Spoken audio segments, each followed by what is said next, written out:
Welcome to yet another little podcast with me, Elita, and little lady Napsalotl here, and Lavender is here as well. There we go. Let's all enjoy playing together.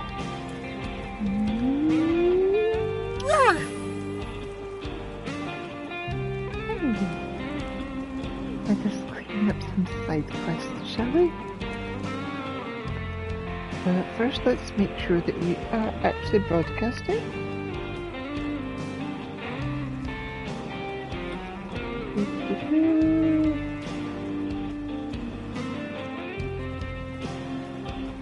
Yes. YouTube says now live on your channel. So there we go, it's perfect. We are broadcasting, we are up and ready to go.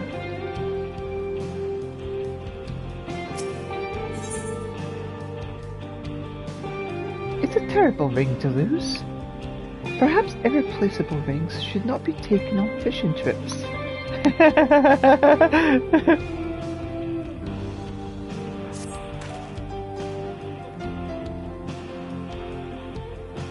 Sorry to trouble you, but how good are you at diving? I dare say I can do so. What? You can breathe underwater?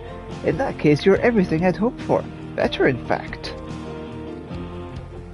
Alright, here's the embarrassing part. While I was fishing, I somehow managed to drop an irreplaceable ring into the lake. I scrambled to catch it before it sank, but it was too late.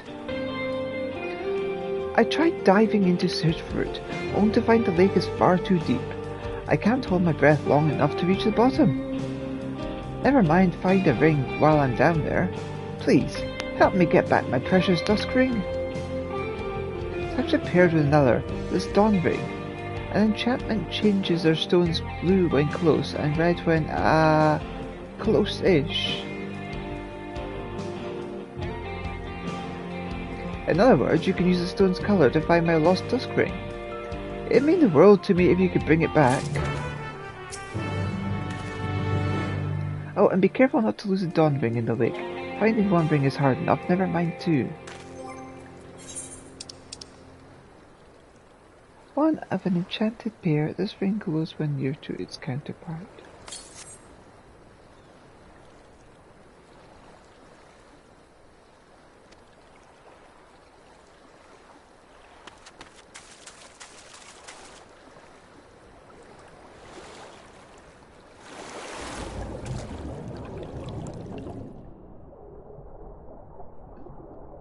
There's a sightseeing spot down here.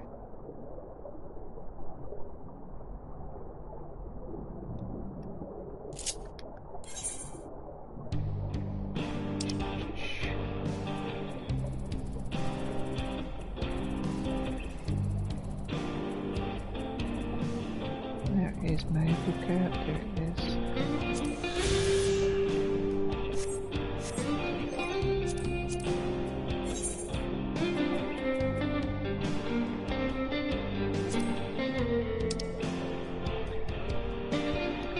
Like water, the moments which make up life rush past in the blink of an eye. In recognition of this truth, the Hetzero have given the river which runs through Shaloni the name Nikwerpi, the swift current of time. The two lakes into which it flows are in turn named after the morning and the evening, with Lake Tuarali alluding to the former.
thumb ring glows red. You must be somewhere near to the dusk ring.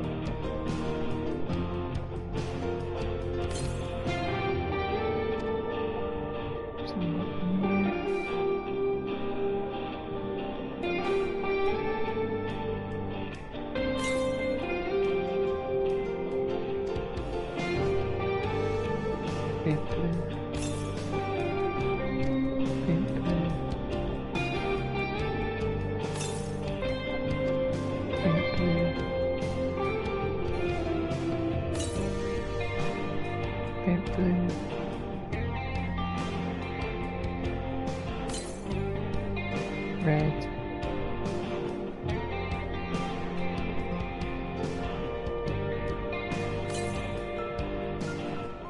Vibrant blue. Hello!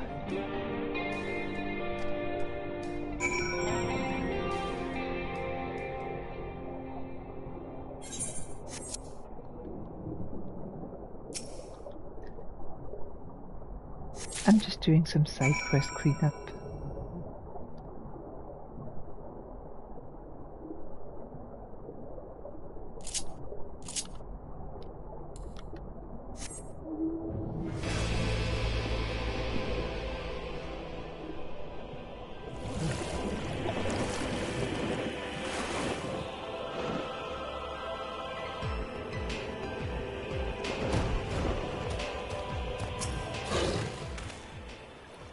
You found it? I can't believe it. Before I go getting all giddy with excitement, could I have both rings, please?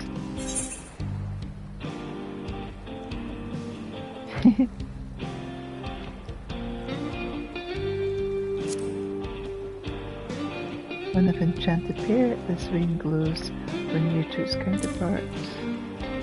This piece of jewellery is so precious that a certain impetuous youth took it on a fishing trip and dropped it into the water. Perhaps it would be safer sitting in your inventory.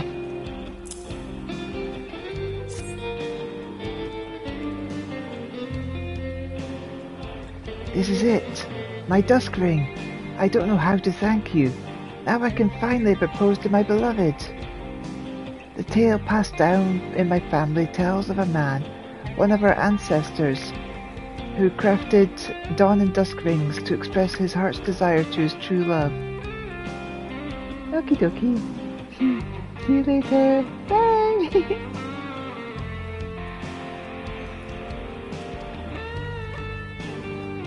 The magical bond that exists between the two rings joins them as a pair, much like dawn and dusk themselves.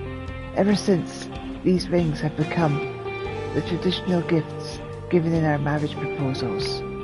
And now my time has finally arrived. I'll never forget what you've done for me. I'll be sure to tell my future children all about it. And my children's children.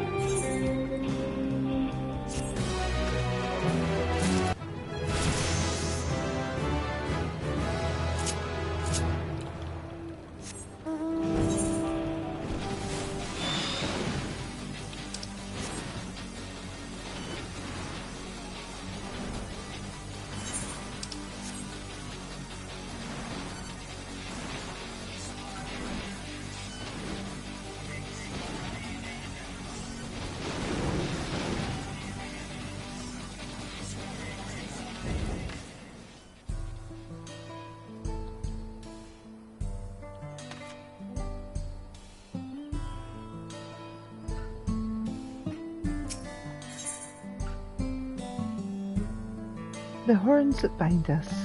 The stern head Saharu has something both pointy and poignant for you to deliver.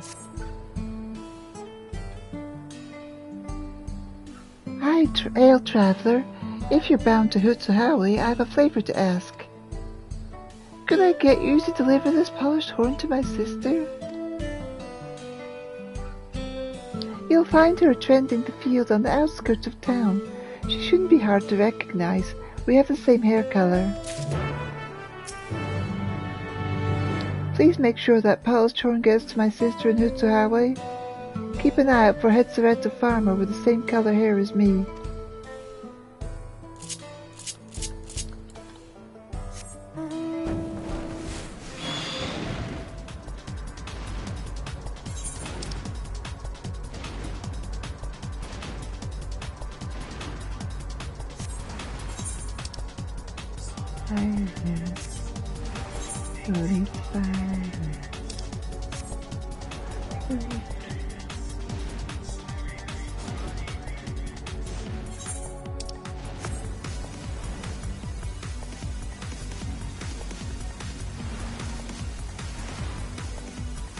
Swoosh, swoosh, swoosh.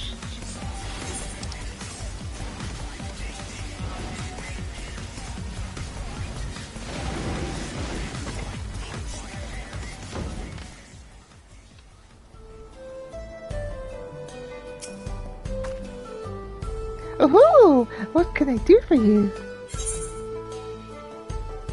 This horn ornament has been polished within an inch of its life, yet it remains perilously pointy.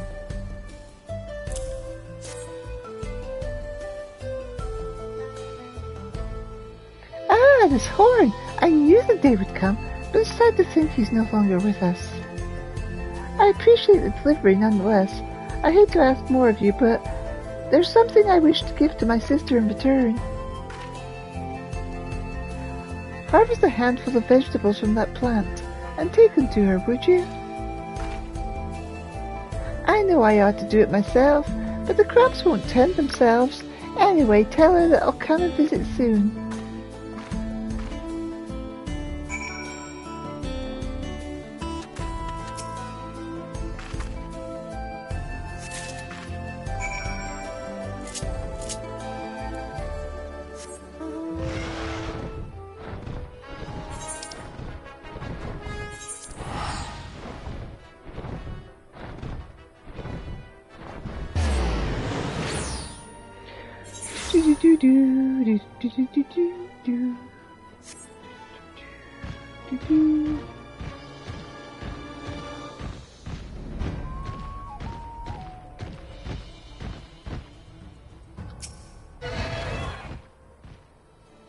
Welcome back, traveler.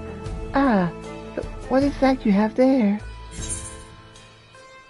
Nurtured in accordance with Hetsaharo agricultural know-how, these fresh, juicy vegetables are ripe and ready to bequeath to a stern sibling.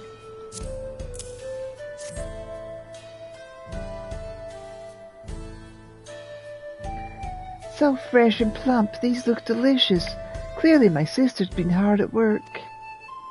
I suppose you're wondering why I had you deliver that horn. It came from an old Ronic bull that recently passed away.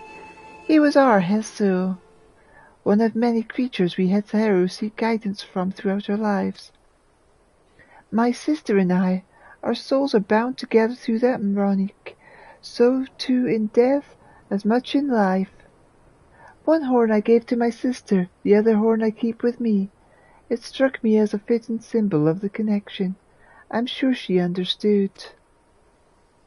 She may have moved to Hitsawali, but she's still a Hetsaharu. Nothing will ever change that. Anyway, judging by your message, I can expect a visit from her any day now. I should prepare a feast to welcome her back home. Thank you, traveler. We sisters were fortunate to have met you.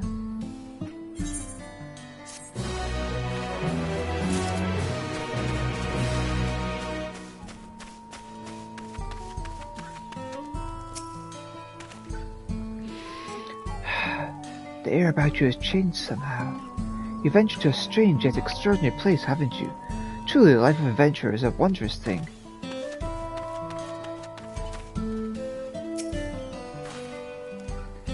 A new wind blows across Shalani now. A sweet wind. We have missed the weather and look forward to seeing the changes that are born on the breeze. What do you do here? I am the village listener.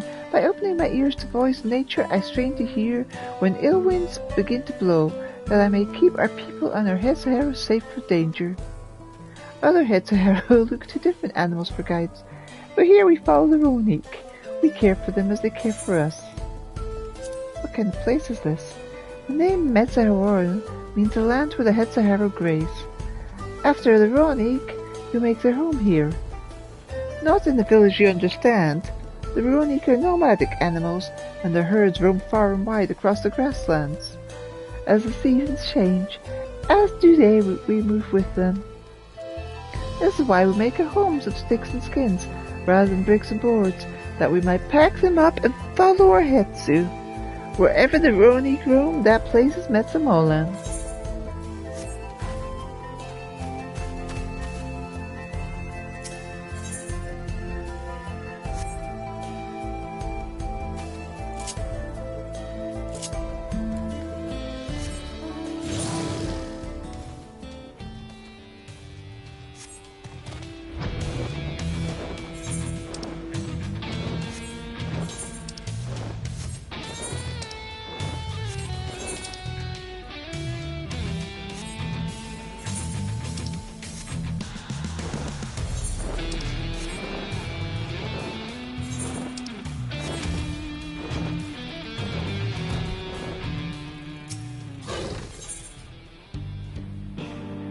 Snakes on a train line?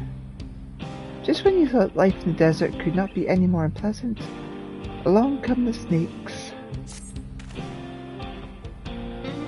How goes it, friend? If you've a moment to spare, I've got a little favour to ask. Just northwest of here, some railroad workers have been attacked by a pack of snakes. Aspies, to be exact. I know what you're thinking. Snakes don't hunt in packs, do they? Well, these do. And there's one particularly huge one that seems to be the ringleader. If you're willing, I want you to go out there and kill it. Take out the leader and the rest will get the message. Tricky part is, it usually stays hidden, so I recommend taking out a couple of smaller ones to get its attention. When you're done, bring me proof of the kill, will you? Not only are aspis venomous, but they're damn big besides. Watch yourself out there.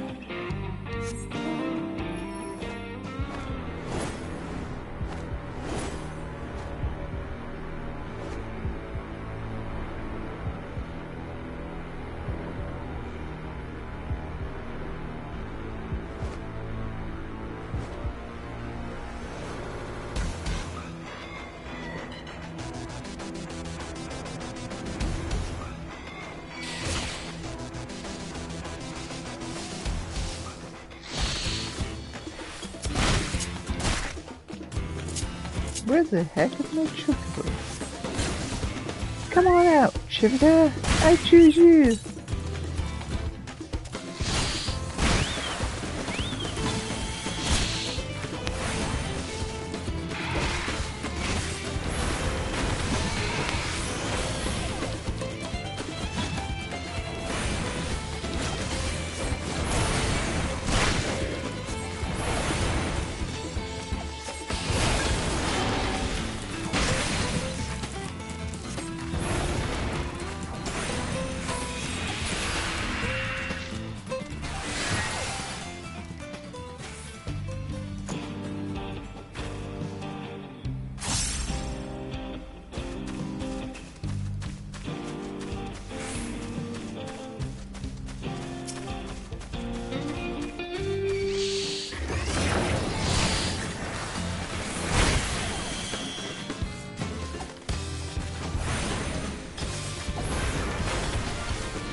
Glad to see you in one piece.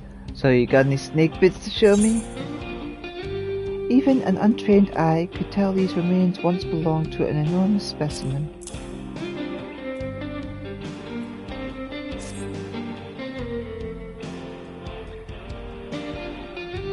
Would you look at that? This must have belonged to a real whopper. I reckon we could even use this to make anti-venom. If someone gets themselves bit, it might even save their life. You know, I almost hate to say it, but if there's any more of that snake still out there, we could sell its skin for leather. We can even eat its meat, which is surprisingly tasty. This might end up being a good source of revenue for the company. I'd better hurry though. The other desert critters will leave me with nothing but bones. Thanks for the help.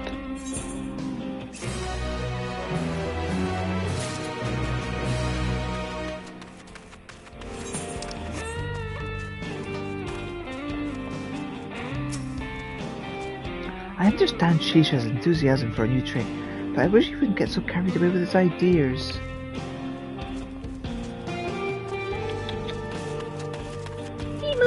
I know, sweetheart, I know. A mount with a view. Evidently breathtaking views of the Ishiani wilds are enough to make one forget their responsibilities.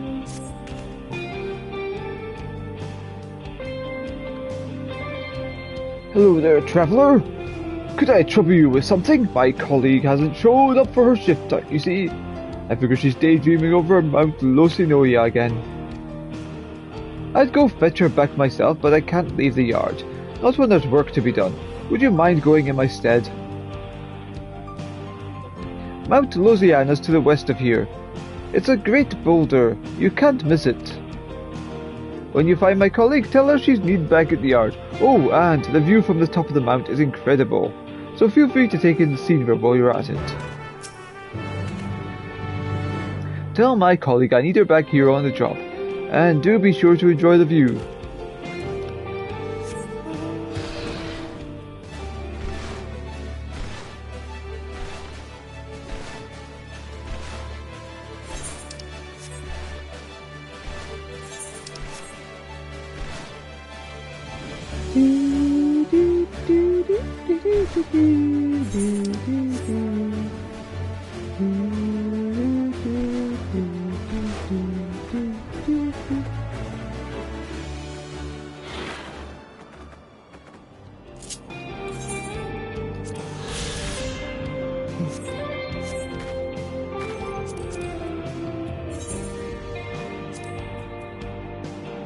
Mount Losinoya. The ancestors of Tonawanta are said to have stood atop this rocky plateau, puffing on rolled tobacco as they communed with the wind and the land.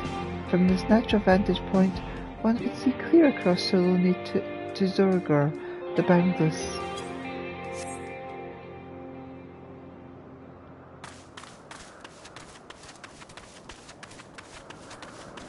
Hi there, Missy.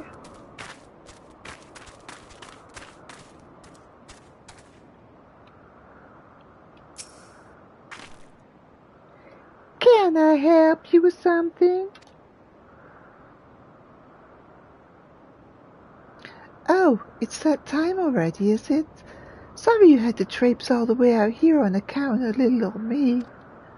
It's so easy to lose yourself in this wonderful view. Why don't you take a moment to look around while we're up here?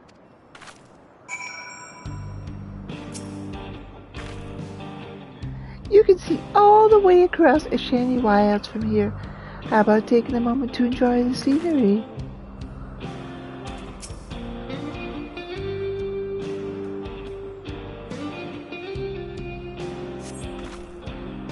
Stunning, isn't it? The plains, the settlements, the great bridge to Tuliolo, all in a single sweep of your gaze. This place has changed so much in the past few years.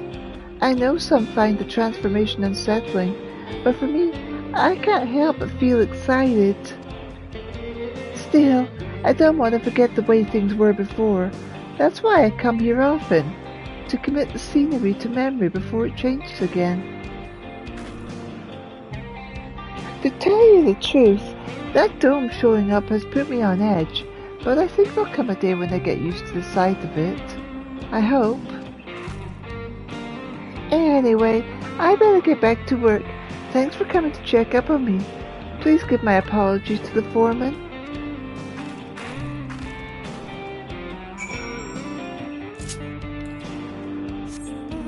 Oh, sure.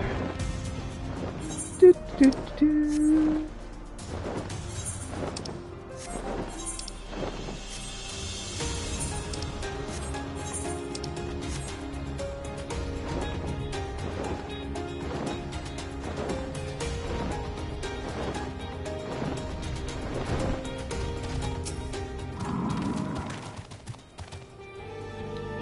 Thanks for your help, traveller. My colleague got back a few moments ago.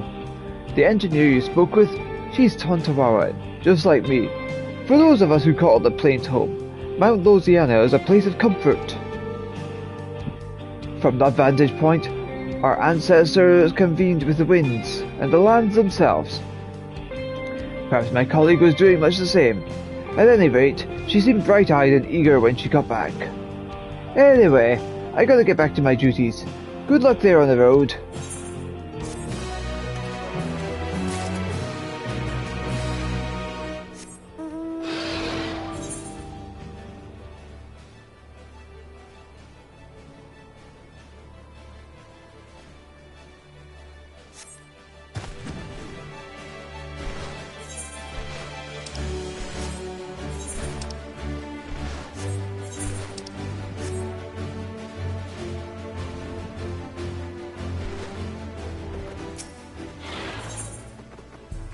Your help is required in a rather sensitive undertaking.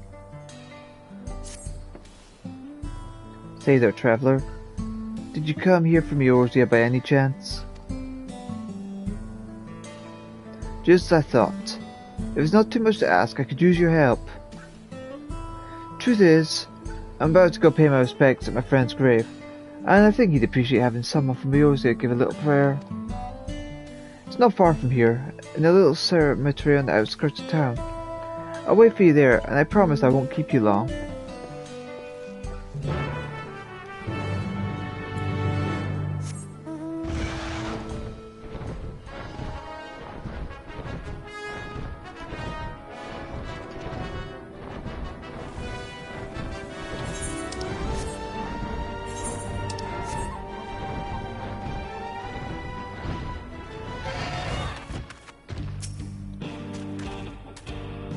Glad you could make it, truly. This here cemetery is the resting place of all kinds of folks. Those born and raised nearby are buried alongside those that came far and wide. You see, my friend was a sailor from Eorzea. Well, to be more precise, he was a ship's engineer, and he came here to teach people how to operate a whole host of machinery. But even with proper training, it's a dangerous line of work, and he was killed in an accident. As you can imagine, we don't get lots of folks from Eorzea here, and it would mean the world to me if someone from his homeland could offer him a prayer. What do you say? Now is the time to pay respect to a fellow traveller from Eorzea.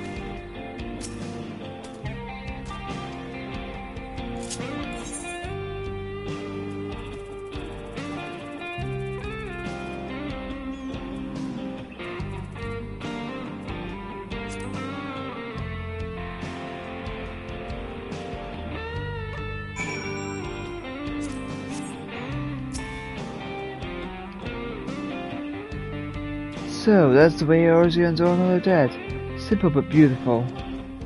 To tell the truth, I wanted to see it firsthand to learn how to do it myself. That's part of the reason why I wanted to bring you here. I'm very grateful to you sharing this custom with me.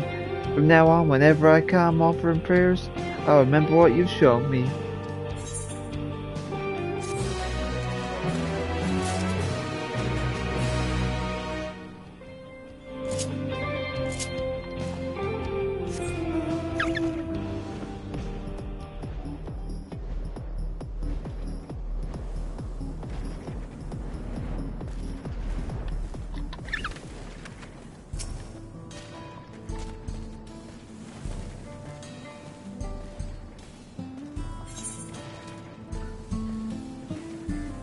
surprising source of fiber. If the townsfolk entrepreneurial spirit would be bottled and sold, this would surely make a fortune. You're not from Tural, are you? I have a feeling your worldly experience will come in handy. As you may have noticed, we produce a lot of ceruleum here.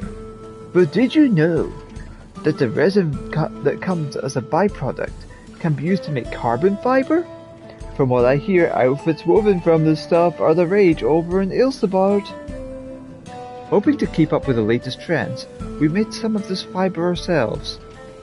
Even made a set of work clothes from it. I was hoping you could act as our model. Once you're dressed up, I'd like you to get the opinion of Pelu Pelu cloth merchant down to the station, and find out if there's money to be made from such design. Just let me know when you're ready.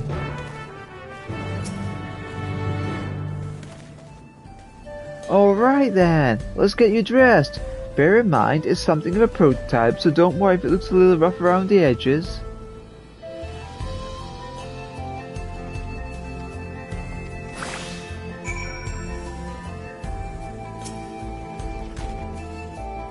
So the outfit needs a little fixing up, does it?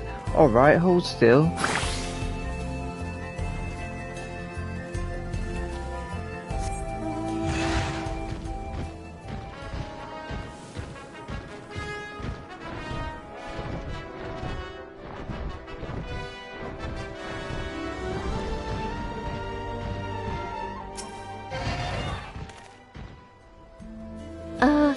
Can I help you? Carbon fiber cloth, you say? Originally developed by the Garleans, as I understand. And your garb is made from the same material? I see. It certainly looks very appealing, but there are far more important factors to consider, namely durability and flexibility. Would you be so kind as to dance for me? Yes, you heard me correctly. Dance! I merely wish to see the fabric in motion.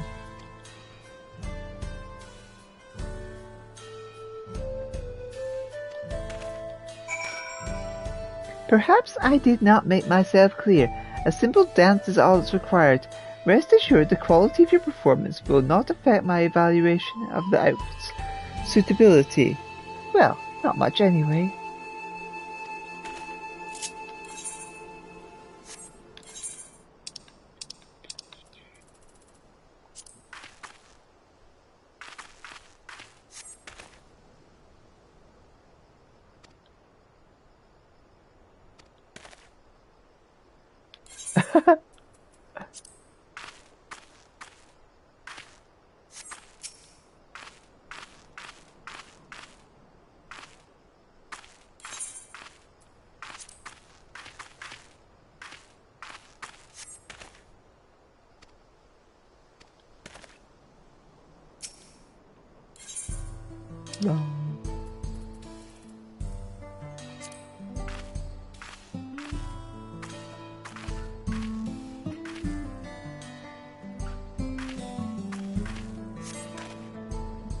Very good.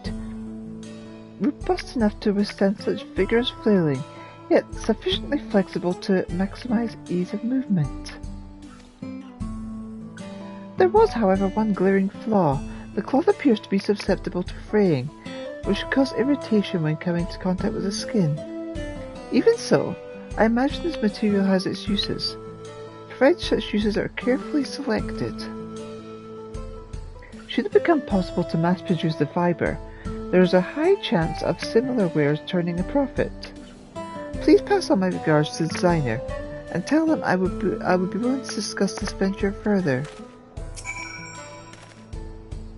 While the fibre is not without its problems, I would be a fool to ignore its potential benefits, not to mention the lucrative business opportunities they present.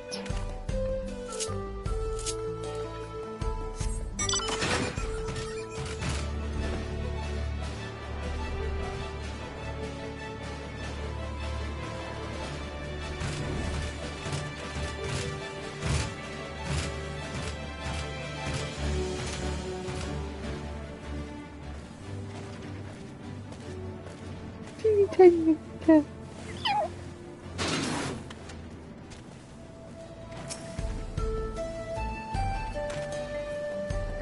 So, how did it go? But first things first, I'll be taking back the clothing samples if it's all the same to you.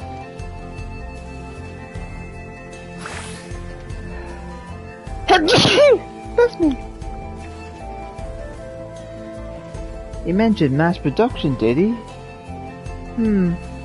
As things stand, we'd have to make each item by hand, which is not only inefficient, but it means we'd need to charge a higher price. We'll need to look into simplifying the process.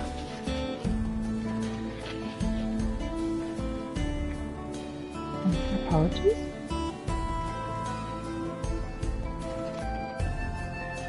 Come to think of it, we already rely on machines for all kinds of things, so why not this too?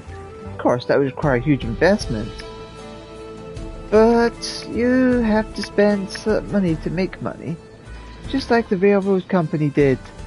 Maybe we should take a leaf out of their book. I wonder if they'd be willing to invest in our enterprise. No harm in asking, I suppose. Oh, and thanks for your help, by the way.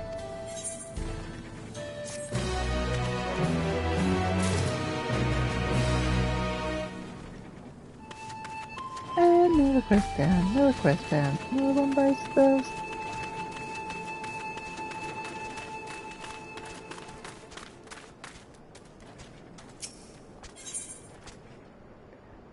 Bomb disposal. Apparently highly flammable fuel sources and exploding monsters are a bad combination. Where's a hunter when you need one? Oh, hey there. Say, you seem like the wild critter wrangling type. What do you say to a little honest work? You see, down by the cerulean pits, we got ourselves something of an infestation. Several bombs to be precise.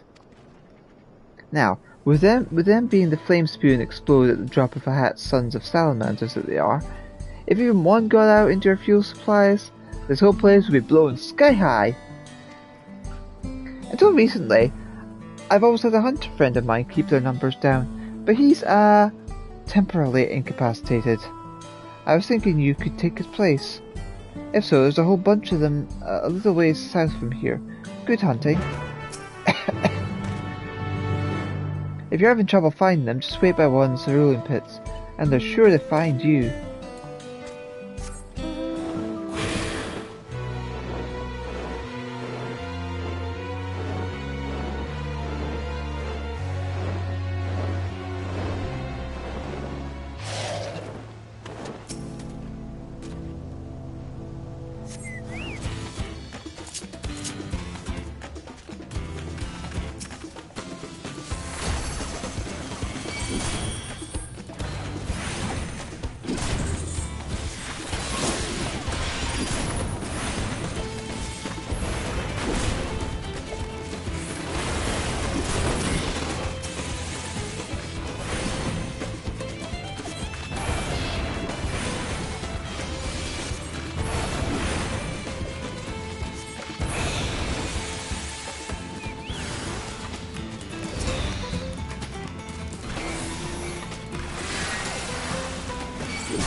All done? How many were there? Are you kidding? They must have invited every damn bomb and his cousin to join the party. Sounds like he got there just in time. Of course, calling them the old-fashioned way is risky work. And it ain't easy finding someone with necessary skills. I guess we better come up with a better plan to keep them at bay. In any case, you've done all of us a good turn, friend. I just knew I picked the right gal for the job. This office is where we deal with all kinds of things related to civilian mining. Ever since the attack on Tuliolo, some of the workers went back to their hometowns, but they've slowly started returning.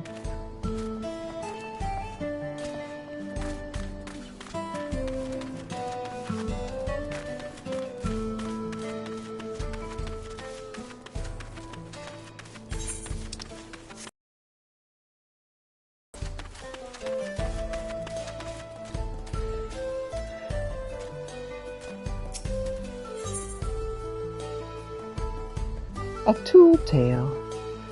Through Silverillium technology is all the rage, some dream of simpler times. Well, look at you. Bold as brass and twice as tough, I wager. Maybe you could help me out. See, I moved here a few years ago to get into the cerulean business, but before that I worked as a miner over at Totonoidoi. Back then, I had me a favourite pickaxe with a Ye Hacky Ka engraved into it.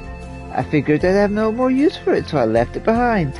But with all the recent turmoil, I found myself pining for it as a reminder of a time when life was simpler. I'd go back and get it myself if the whole place wasn't swarming with cutthroats. That's where you come in. You look like you could hold your own, or at least manage to sneak in and grab a pickaxe before anyone noticed you. Think you could give it a try? The pickaxe probably hasn't gone far, unless those bandits found a use for it. Now there's a worrying thought.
This pickaxe does not have anything engraved into it, besides the usual scratches one might expect.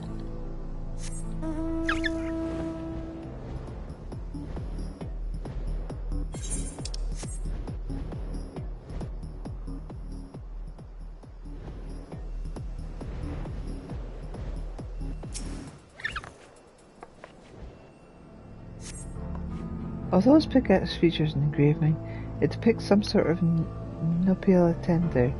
This is not the pickaxe you're looking for.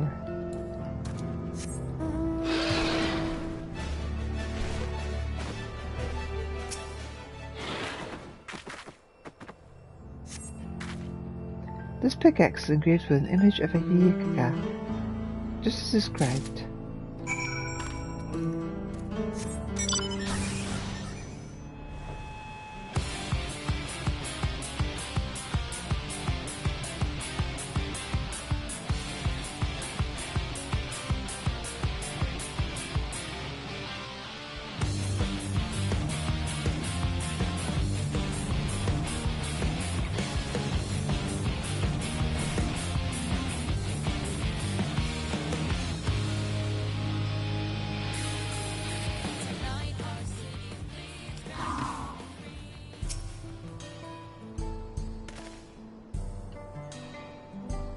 Any luck finding my pickaxe?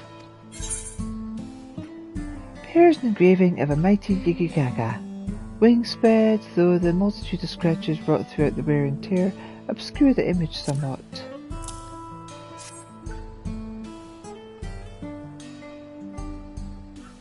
Well, I'll be damned. That's it. Of course, now that mining is a thing of the past, I didn't think I ever need this thing again. But then I realised there might be a way to use the skills I learned as a miner in the cerulean industry. And if ever a chance to swing a pickaxe in the future, there's none I'd rather turn to than my old favourite. Thanks for sticking your neck out and bringing it back to me.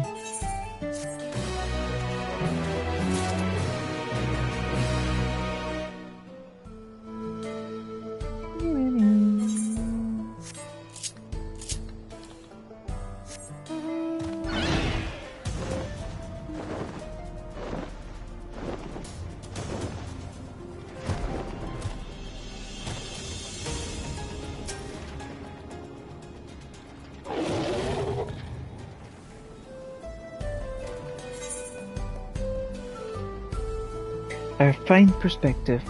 Of all the skills you'd expect to have tested, your knowledge of cerulean refineries is probably not one of them. Greetings to you. I can tell you ain't from around these parts, which is just dandy. You're from across the ocean, am I right? Not too far from the birthplace of cerulean technology, I'm guessing. Just so happens I got a little job needs taken care of, and you're the prime candidate. You see, we got plenty of equipment that either extracts or runs on cerulean, but most of it was only built a few years ago. Compared to folks around here, I bet someone who's grew up around machines like these could spot all kinds of flaws and whatnot. Think you could take a look? Out here, keeping the equipment in top condition is a matter of life and death. So there's no need to mince your words on my account.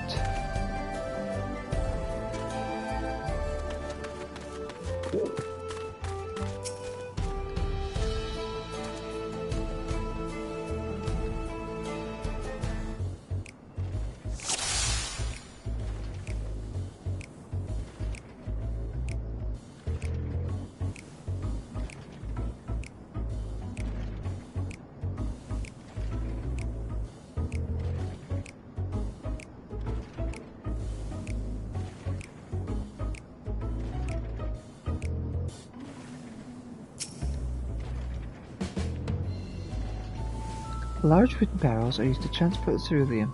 Although these containers are secure enough, their immense size and weight are likely to cause problems.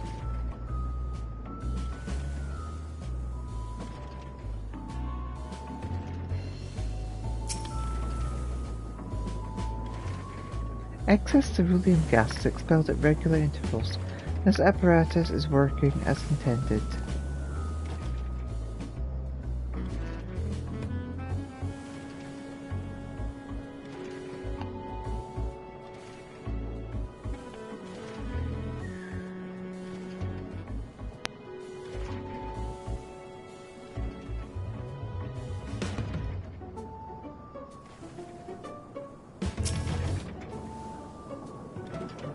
The turret pump is functioning correctly at present, but will probably deteriorate in a few years.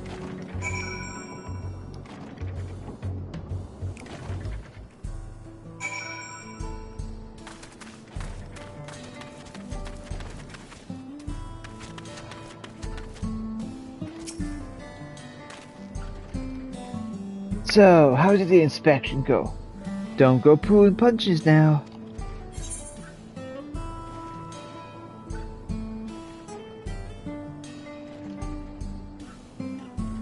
The derrick pump will probably need repairing in a few years.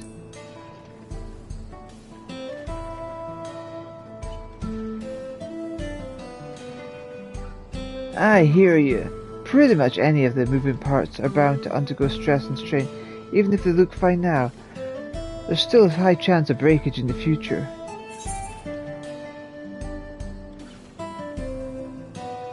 The valves expelling gas are working correctly. That's a relief! Considering how difficult they were to build, I'm glad they won't need repairing for a while. Usually avoid putting the ceruleum into wooden barrels. You're right! The barrels are much too heavy.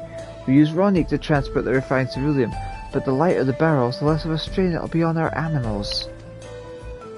Well, in any case, I'm glad I asked for your help. Now all I gotta do is put your advice into action. Hate to admit it, but we still got a lot to learn about maintaining and improving our equipment.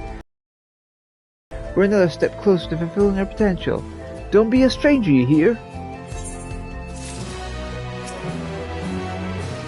It's been hard, but we Terali are made of sterner stuff. Our rigs remain in one piece, but I wonder if they can be improved. If ceruleum is the future, we should do all we can to be ready.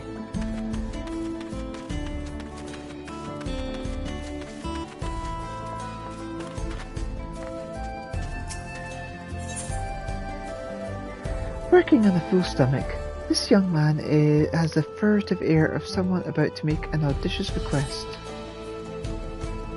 Sorry to be a bother, but will you be passing through Dawntrail any time soon? My pal lives over that way, and I've been meaning to pay him a visit, but this job's keeping me busy, a little too busy. Anyway, I was hoping you could tell him from me, I'm doing fine and working hard, and let me know if there's anything you need. The name's Wawakape, and he lives down in his kilns. I hate to impose, but I'd be really grateful if you do me this favour.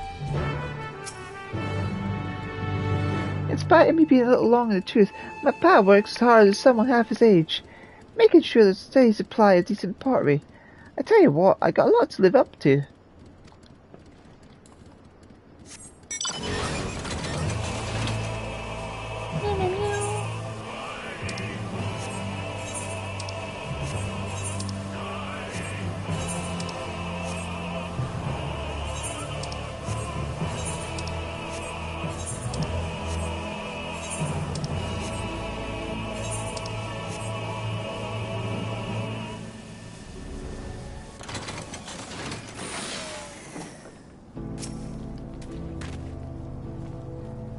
Can I help you, stranger?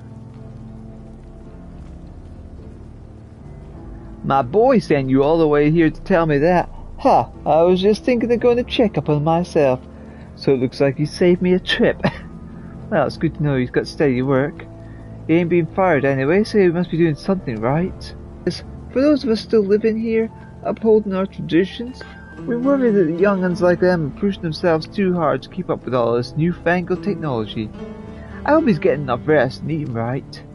Heh, that gives me an idea. Hate to burden you any further, but do you reckon you could take this food to my boy? I reckon a belly full of pimmican will do him more good than a lecture from his old man. I don't know what they're feeding him up at the refinery, but there's nothing like our traditional recipes. Heh, I bet that little taste of home will have him running back here for more.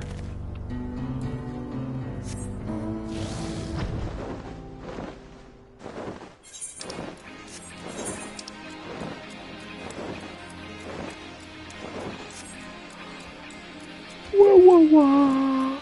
Oh. You're sleepy.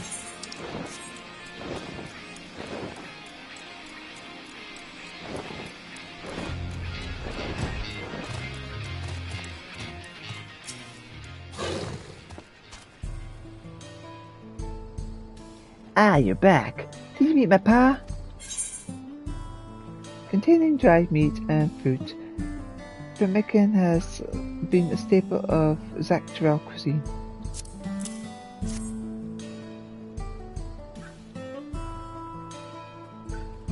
He sent you back here to deliver this, as if I hadn't asked enough of you already. It's pemmican. Why, I used to practically live on this stuff back in Dawntrail. This'll give me enough strength for a whole day's work, maybe another day's after that. I can't tell you how much I appreciate all you've done for me. Now that the situation's calmed down some more, I'm thinking of paying my pal over in Dawntrail a visit. Once I finish my work here, that is.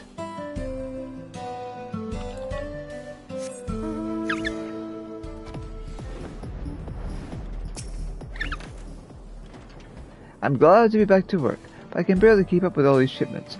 Every day I go home drenched in sweated cerulean. I heard they're planning to build another rig. We're gonna need more hands then.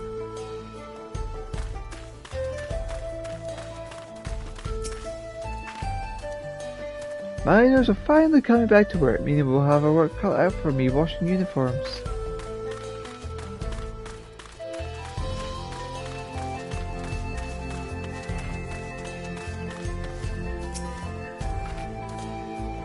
What ails you, traveller? Please tell me it's nothing serious. I could do with a break from all the blood and bandages. What do you do here? Me, I'm the lucky lady who gets to call herself Sawbones around here. It's a great place to practice your craft. But with all that heavy machinery and heavy drinking. Oh, and who can forget the ceruleum? If folk aren't setting themselves alight with it, they're mixing up flasks and pumping it down. Or both. When you want to get fancy, yep, every day's a busy day in the springs. What kind of place is it here? I expect you saw the ceruleum wells and the roads up. A few years back, they discovered the sea of stuff down there in the bedrock. Tapping companies moved in and started doing what they do best. Soon enough they struck another load, and struck it rich. Labourers started flocking from all over Tyrrell, looking to get in on the action. Roughnecks we call them, and man are they rough. Not a day goes by, someone's busting someone else's nose over something or another. Usually coin, oh well. At least it's never boring.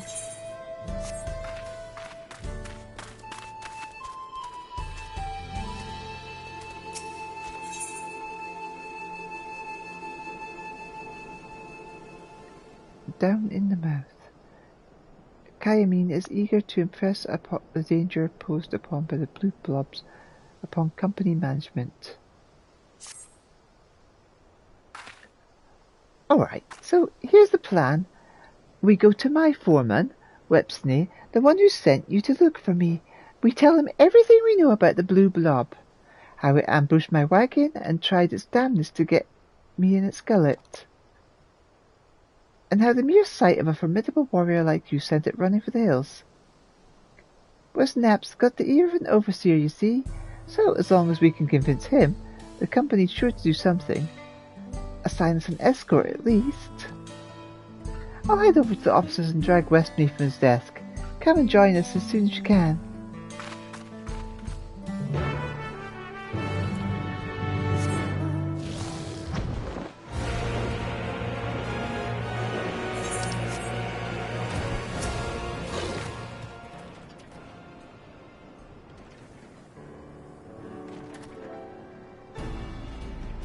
Traveller, thanks for finding Kayamine and bringing her back safe. She said you had something you wanted to talk to me about.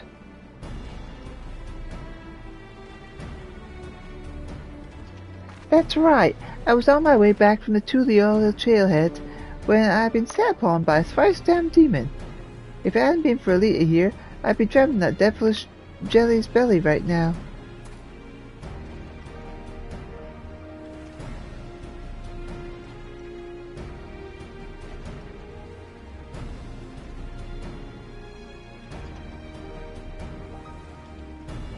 And you say Elita saw this blue blob too? She did, and she's not the only one. Plenty of other tappers have seen them too, prowling around the wells and the wagons, even some of the engineers servicing the rigs. You see the connection, don't you? They're nosing around anything and anyone that smells of ceruleum. Maybe they're attracted to it. Maybe that's why they were attracted to me. Maybe. If they are, then they're aggressive as you say. Then they're a threat to our workers we can't ignore. Still, there's something about all this that doesn't hold water.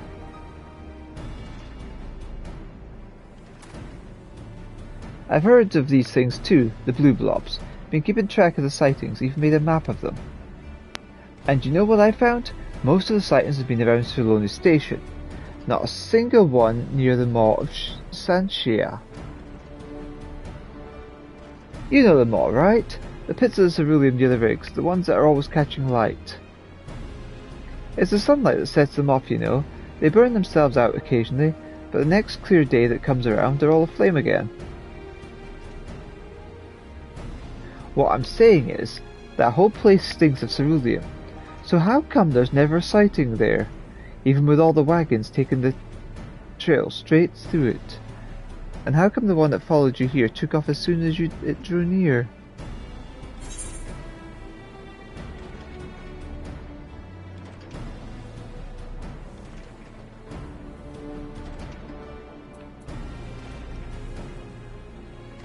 It took one look at me and knew it had met its match.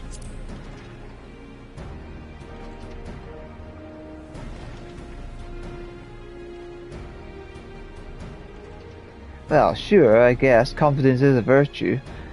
But what about all the times you weren't around? No, there's something else going on, I'm sure of it.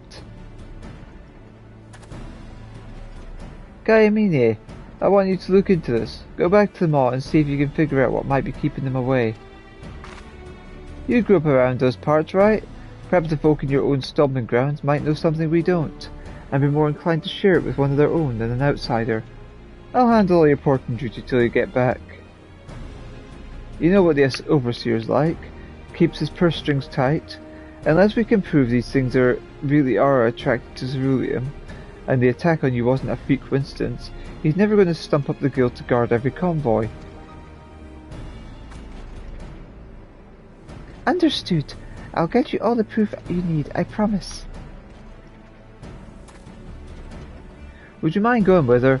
Don't worry, I'm not my boss. I can spare you an escort fee.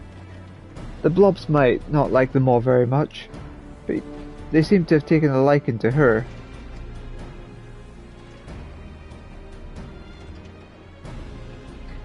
Thank you kindly, and take care out there. Come on then, Elita, back to the mall.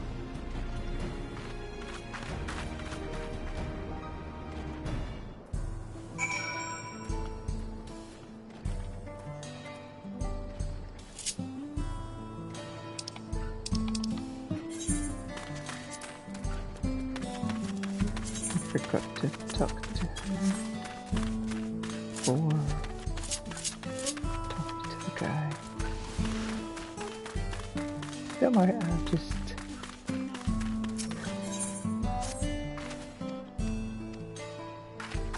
do this.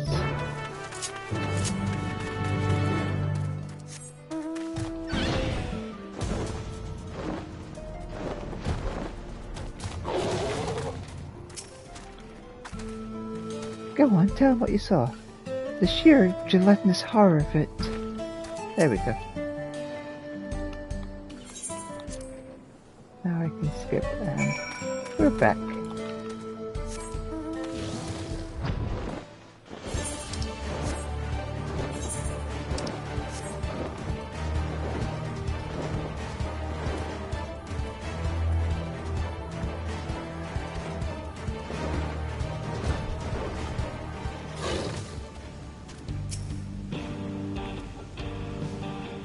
Do you know, I think this is the closest I've ever been to one of these pits.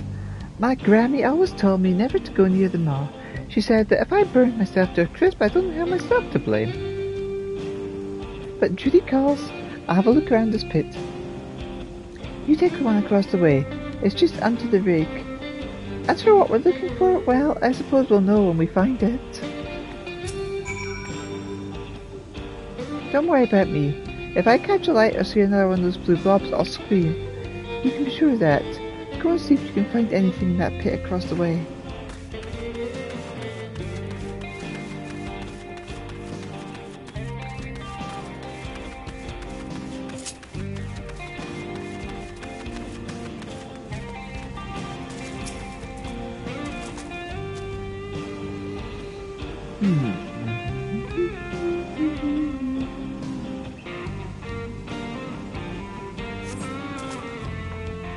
You find a pale, softly glowing crystal at the bottom of the cerulean pool.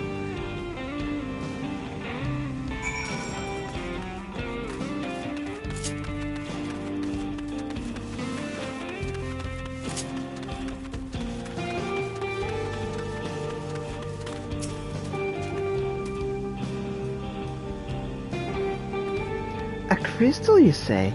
At the bottom of the pool? I found one too. Stubbed my toe on the wretched thing. Guess my Grammy was right. Jumping in the mall is dangerous. I thought it was just a rock, albeit a funny coloured one. Don't think I've ever seen a stone as white as this before. Not around these parts anyway. And certainly not two of them. It's almost as if they've been put here deliberately. Here, don't you think these crystals might be what's keeping the blue blobs away, do you?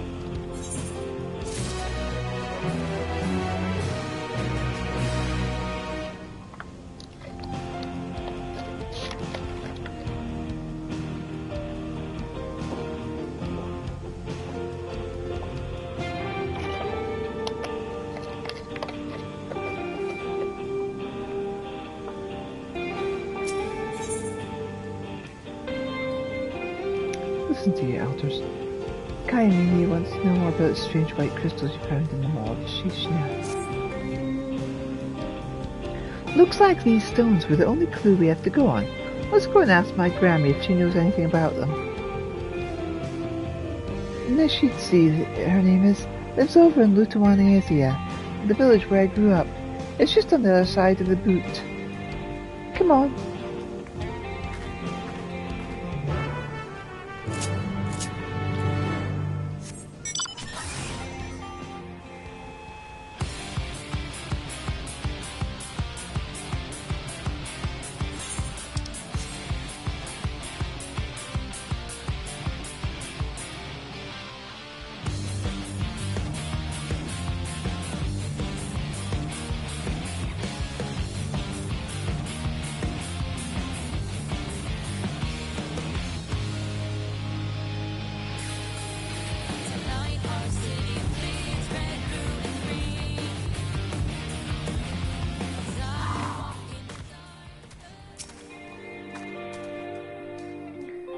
Nasipsi isn't actually my grandmother, you know. She's one of the village elders, who takes her duties more seriously than most. She's always out and about, keeping an eye on everyone, whether they like it or not. Let's split up and try and find her. You take the right side of the main street, I'll take the left.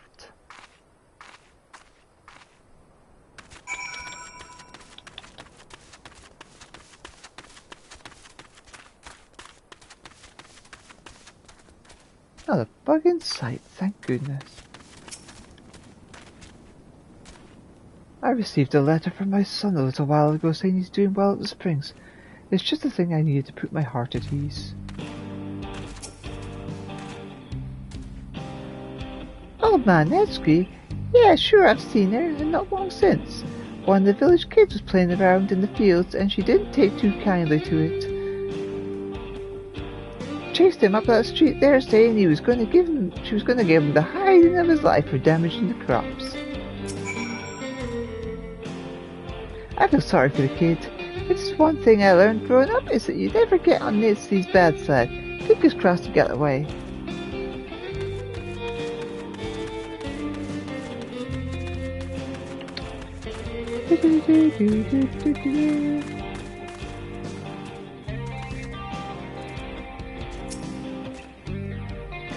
Sorry, my ears are still ringing from the chewing out Grammy gave me. I thought I could outrun her, but she was too fast. If you're looking for her, she said she had a call on one of the ladies in the village.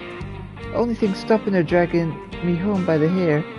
The lady's sister lives just up the hill there. She'll be able to show you which house it is.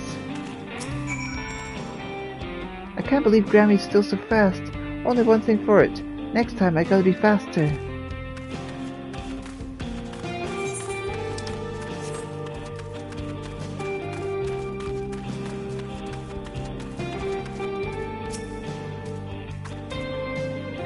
You're looking for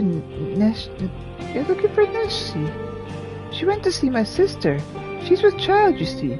Grammy made a charm for a safe birth, and wanted to give it to her in person. The house is just back around the corner, under the boot. She's such a kind lady, always thinking about other people.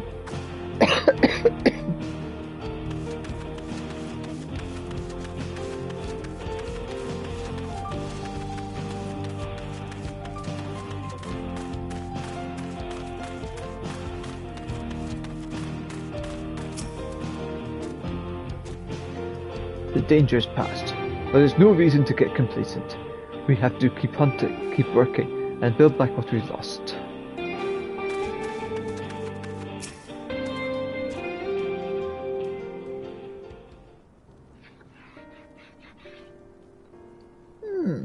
Who are you? What do you want?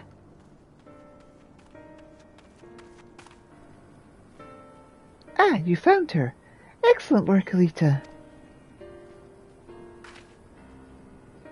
Friend of Kayamini's, are you? And I see she's got you running errands for her, as usual. Whatever you want, make it quick. I've got places to be. We wanted to ask you about these stones.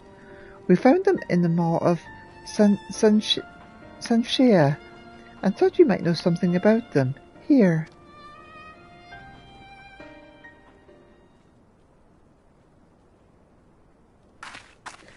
Fool of a girl!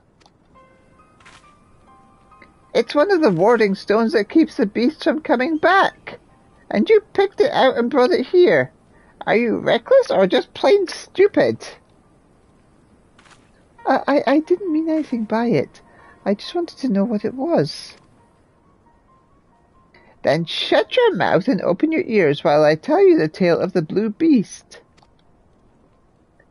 Time was it stalked these lands, a demon of burning blue flame that would rise up from the maw on a moonless night to wreak fiery death upon all Shaloni.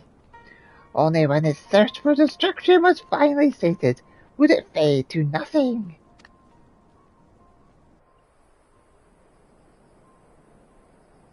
But its evil spirit lived on, welling up from the underworld and taking the shape of its minions, the devil's droplets, that would once throw themselves into the fiery pits to summon up their master once more.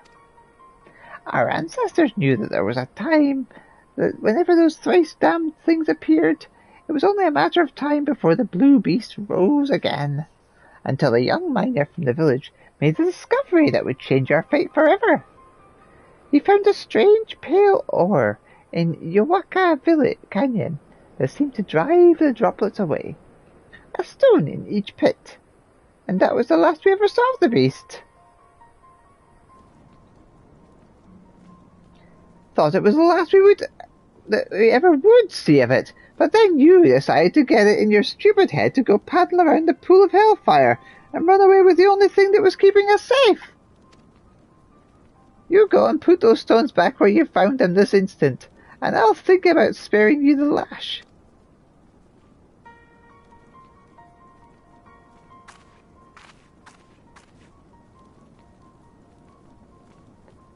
Gods, my poor heart. If they were so important, she could have told me about them before. Well, better late than never, I suppose. After hearing all that, are you thinking what I'm thinking?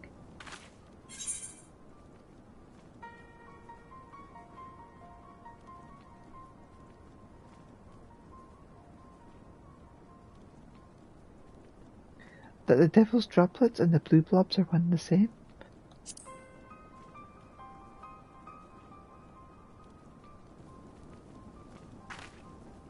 They have to be. And the stones we found must be the same ones the miner threw into the pits to keep them away.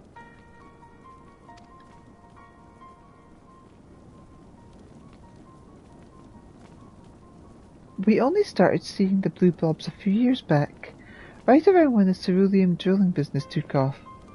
Maybe that's what summoned them up from the underground. The sounds of the drills stirring their master from his slumber. They need to throw themselves in the burning ceruleum to summon their master. But with the stones keeping them away from the maw, they're searching for it elsewhere. That explains why we've seen them around the wells and the plant. They're following the scent of ceruleum, like we thought. And as soon as they find a blue flame, the flare stacks on top of the rigs, or the tools of the engineers servicing the processing plant. They'll summon up their evil master once more. They'll summon up their master once more. We need to get these stones back in the pits, and fast.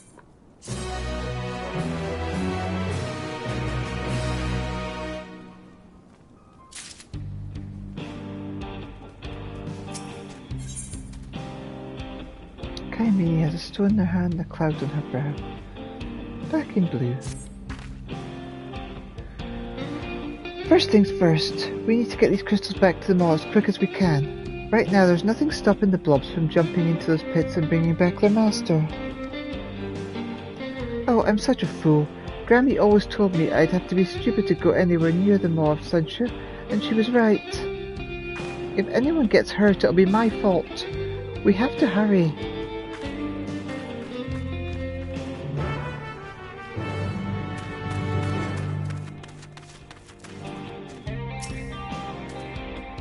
In the end, Luta and Noisia avoided the attention of those mysterious invaders. Even though we no longer need to hide below these rocks, it's best to keep an eye on the situation. You never know, they might come back.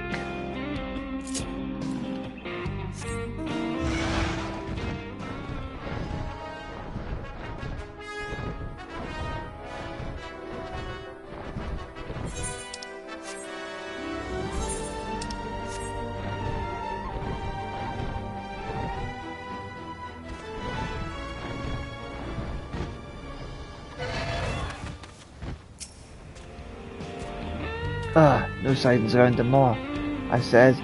Shows what I know.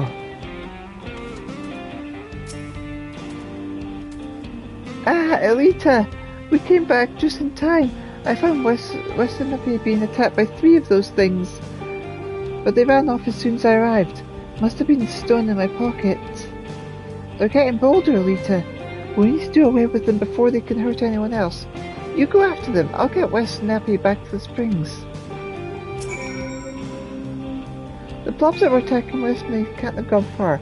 You need to finish them off before they find someone else to take their anger out on. No signs around the Maw, I said. Shows what I know. Mini Elita! Whee!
You got them?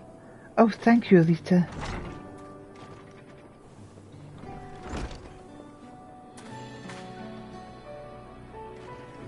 Yes, thank you. Both of you. You saved my life. I was done with Kaya Mini's deliveries, so I thought I'd take a look around the mall myself, see if I could find out what was keeping the blue blobs away. Turns out the answer was nothing. I fought them off as best I could, but it was 3 against 1. If it weren't for you, I'd be a dead man. You're wrong. The only reason you attacked you is because of us. Because of me.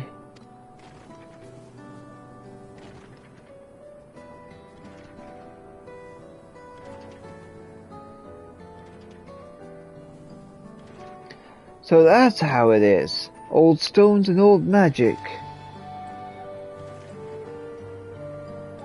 Yes, the stones were the only things keeping them from the pits.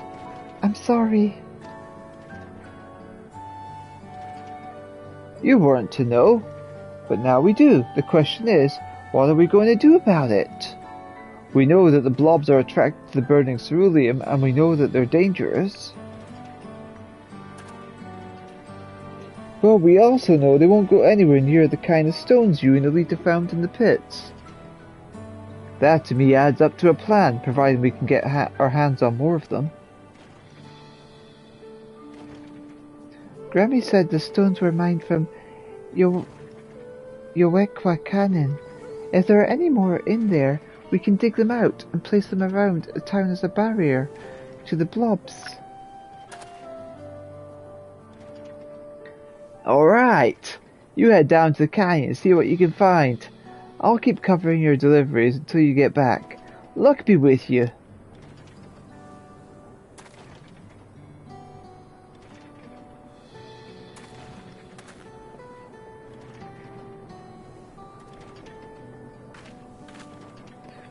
Not to mention you're a resident expert at finding these stones. I didn't know one even when it hit me in the toe. I'll go and get my headlamp. Come and see me when you're ready to head out.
Watching Big Brother.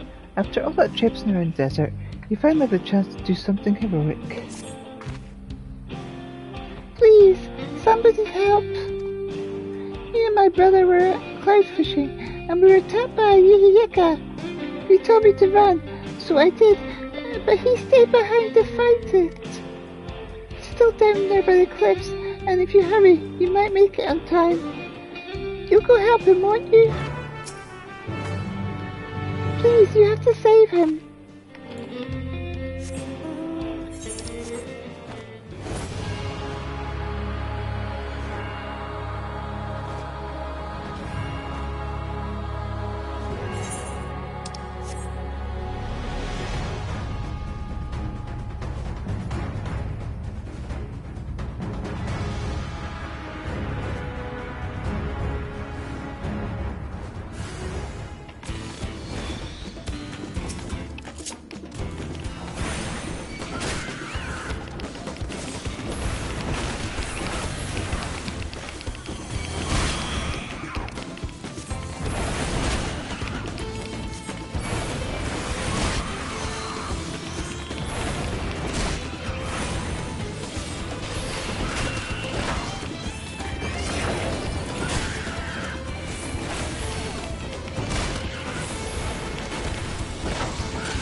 thank you.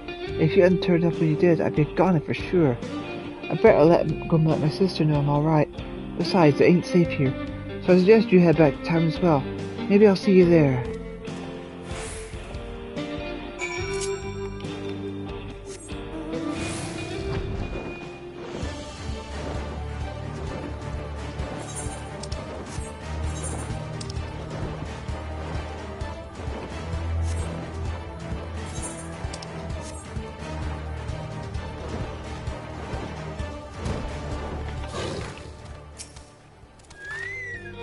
You did it! My brother's alive, and it's all because of you! Good to see you again. So, my sister is the one who sent you to rescue me. Looks like I owe my life to both of you. Truth be told, the Heka is the last thing I expect to see. Never mind being attacked by one. They must have expanded their territory or something, so I better stay away from the cliff tops for a while. That said, we make our living off creatures we catch there, so we can't give up on cloud fishing altogether. I suppose the nearest safe spot would be somewhere near the bridge to Tuliolal, which is kind of far from here. Still, better than no fishing at all. Speaking of which, it's time you go snag us some more fish. Thanks again, friend. Stay safe out there, you hear?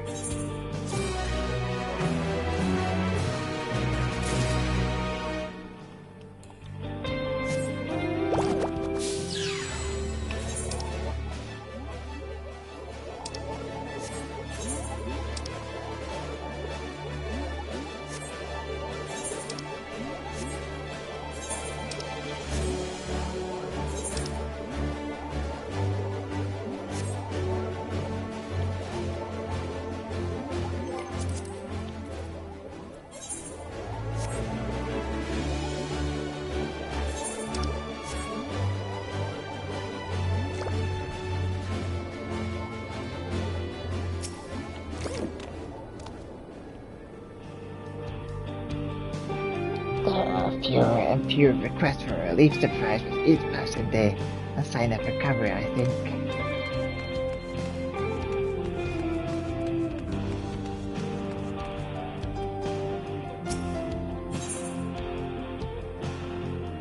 After keeping merchants waiting to pass through, Ho-Ho finds himself doing the waiting one's turn. Their number's up. They should be here by now.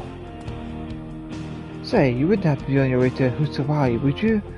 I've been charged with overseeing inspection of goods passing through to Tuliolal, and according to our list we have 2 merchants who have yet to claim their wares.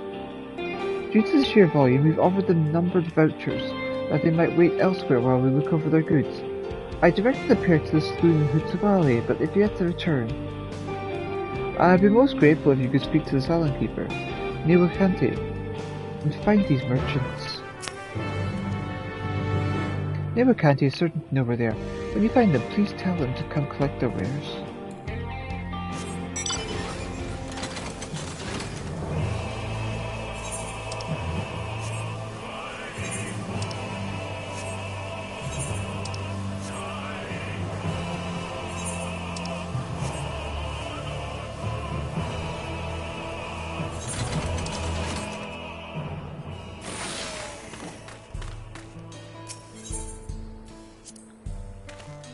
The children I taught Triple Triad have grown students and masters in their own right. If you manage to beat me on more than one occasion, I can endure the sting of defeat, so it puts a smile on their faces. Please look after my grandson, won't you?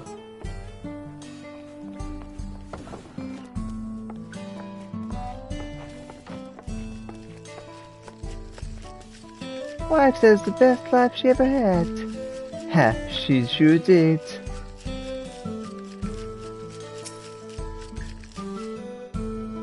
Merchants waiting for inspection. Ah, yes, I know who you mean. One is a younger Hatahara fellow with long red hair. You'll find him upstairs, hopefully not too deep in his cups. The other is a Zigbal gentleman in green. Said something about seeking inspiration and went out back.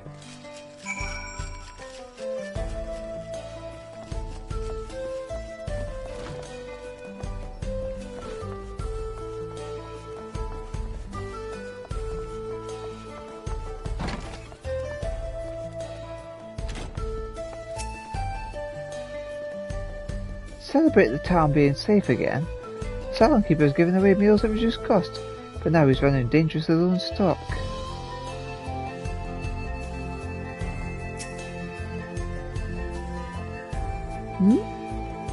Join me if you want, but this cup's mine. Inspection? I guess I overdid it with the food and mezcal. That was awfully kind of them sending you here, though. I'm suddenly glad I paid the toll in advance. Oh, I had better be off.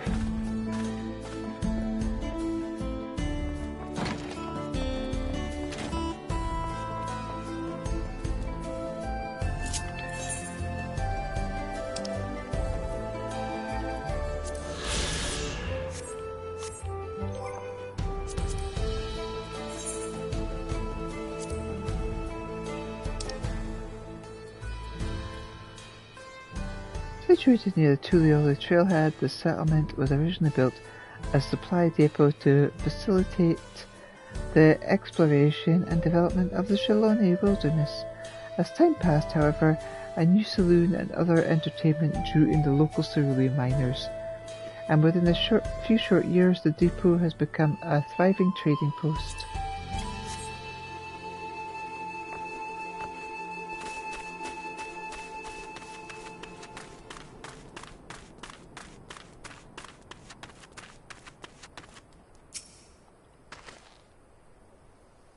Can I help you with something?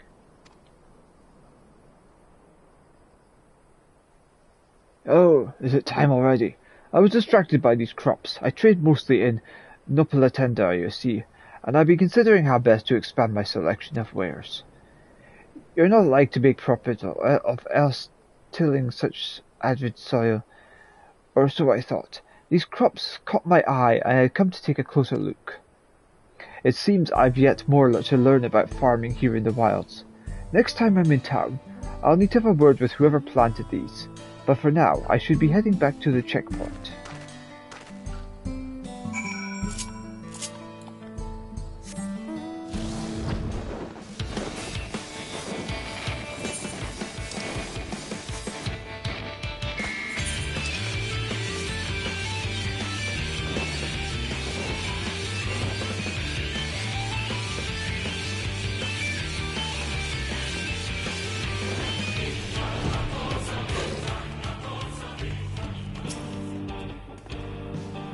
The merchants passed through to Dawntrail not long ago.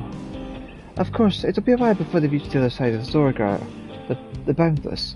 It was originally built by the Hyok-Hoi, you know, the sole bridge connecting Zaktaral and Yoktaral. Travellers such as yourself are free to cross if you please, so long as you carry a permit. It's when they mean to cross encumbered with wagons upon wagons of goods and supplies that things become complicated. Too many at once, and soon no one is able to cross at all. Our present solution is to impose a tax commensurate with the size of their cargo, and because of the time required to inspect said cargo, we occasionally send them to Hutsuawi to wait. It comes at the cost of occasionally hiring help to call them back here, but it's the least we can do for putting them through this hassle. Speaking of which, here, for your troubles.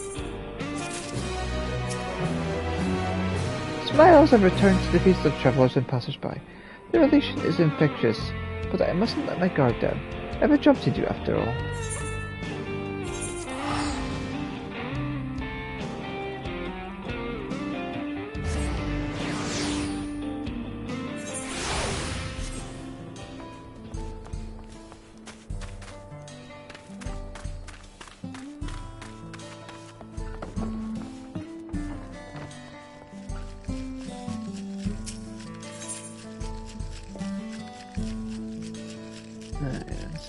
The sight of you sets the wheels in Niwakahi's head to turning. You're not from around here, are you? Maybe folks won't take notice if I send a stranger instead. Yeah, but I'm getting ahead of myself. I have a package I need delivered here to the saloon. Nothing than savoury, mind, but I need it kept safe from curious hands and prying eyes. If you'd be willing to help a desperate soul in need, make for the Dawntrail trailhead.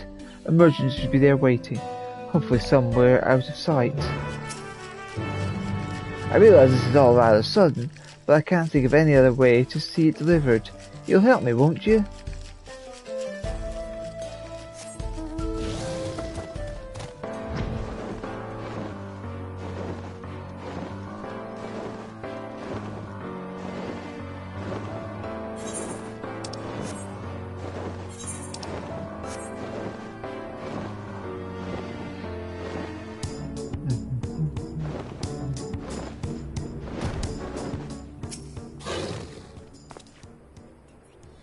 Something you need? No Haki sent you here, did he? All this trouble he could be asked to pick it up himself. Well, it's his money, and a rather hefty sum at that. Ordered this beauty all the way from Urakpokcha. He'd be understandably cross were anything to happen to that crate, so do be careful. Careful with that crate. Nowakante would be mighty sore if anything were to happen to it.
You arrive at the saloon with package safely into it.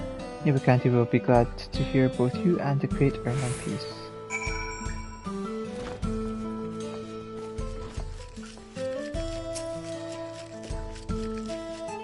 It's done then? Good, good.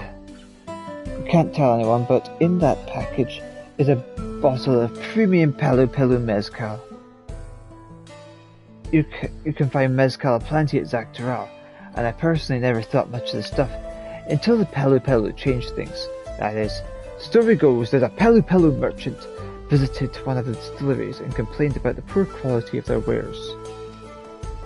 Gutted by the insult, the owner was fit to throw them out.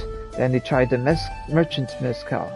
Wasn't long before the Pelu Pelu way of distilling was adopted and refined, and for me it was love at first sip.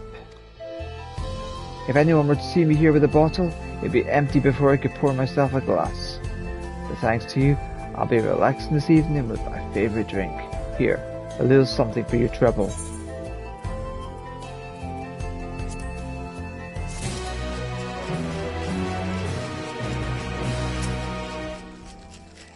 It's been a relief to see the mood has been improved around here. I hope you'll come back again soon for a nice meal. Someone stole your mezcal, it's gone.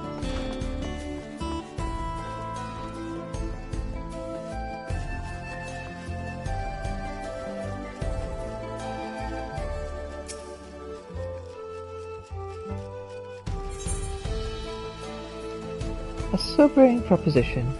Unruly patrons have Yamaway at wit's end.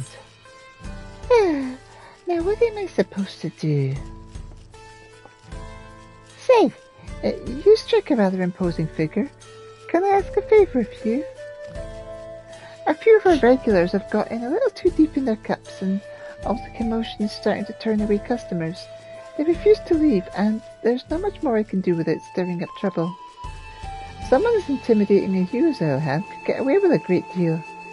In fact, I'd wager you could douse them with water and they'd sooner go home than lift a finger against you.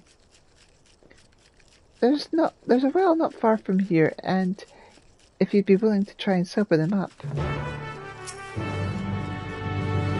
Between you and me, they could all stand to take a bath anyway. A quick drenching with water from the well should bring them back to their senses.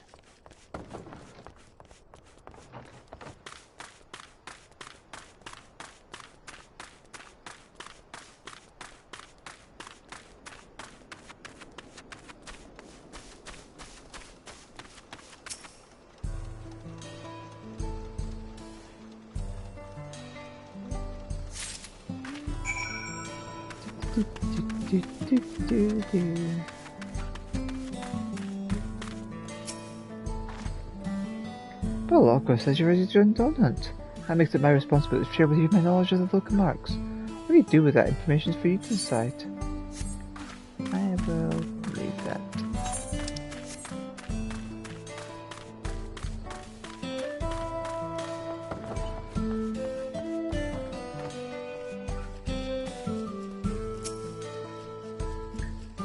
No.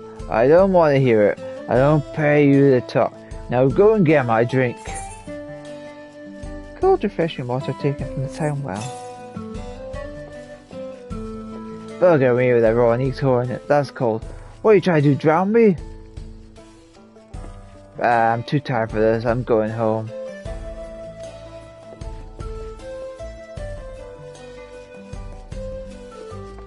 Don't mess with the fairy.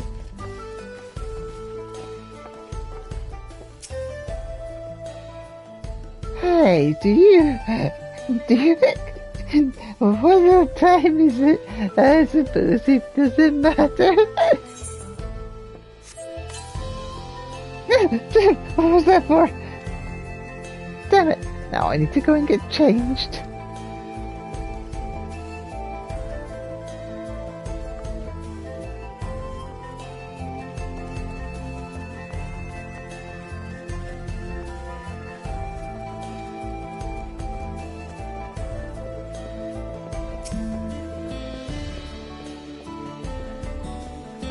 Come on, don't be shy.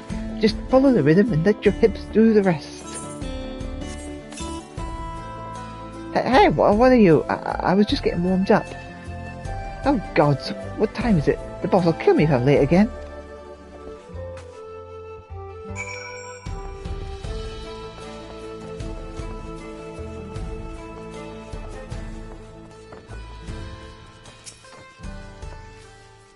I saw the whole thing. Thank you so much. They can get carried away sometimes after a few drinks, but they're good folk. Miners and railroad workers, a lot of them, as are the most people who pass through here. After a long grueling day, they'll stop by and unwind for a good spell. It's only when they get a little too comfortable that it starts to become a problem. A problem for another day, thanks to you. I know it's not much, but I'd like you to have this. After all your help, it's the least I can offer.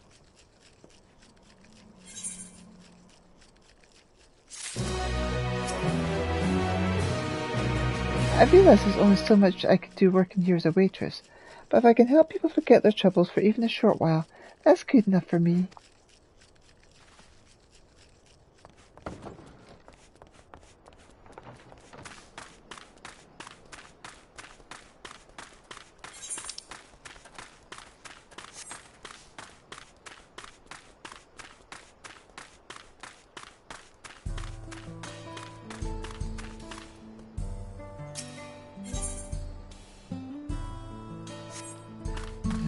Do you last?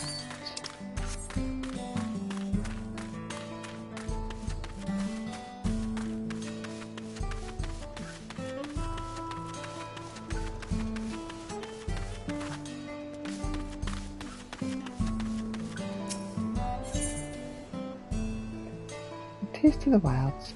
Keepsake is in need of a traveller with little time to spare.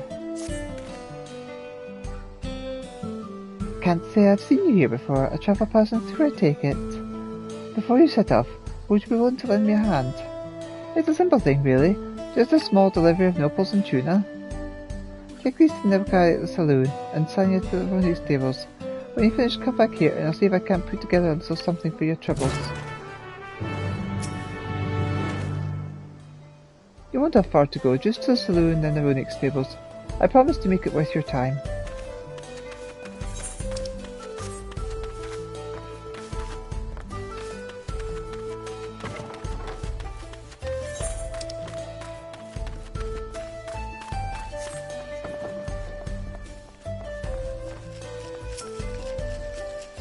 Welcome, friend. If you're looking to wet your whistle, I've got just the thing. Back of delicious tuna, freshly cut and ready to serve. A piece of delicious nopals, freshly cut and ready to serve.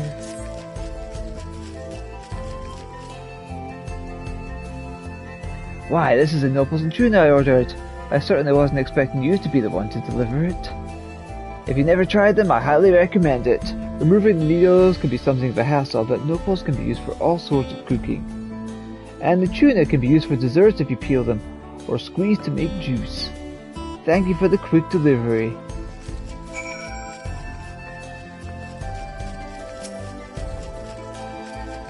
My thanks again to the farmer. There really is nothing more refreshing than fresh nopals and tuna.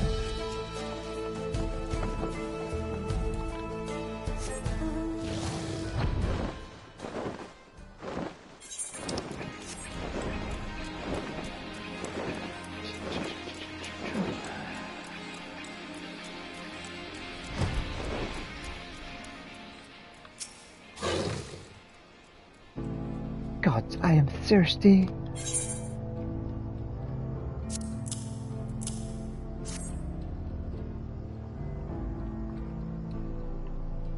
For me, from the Nopals farmer, his timing is impeccable as always. Water-lading as they are, nopals and tuna can be lifesavers when you're travelling about in the wilds.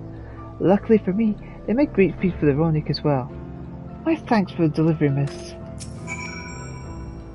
You'll not want for water in your travels with nopals in your satchel.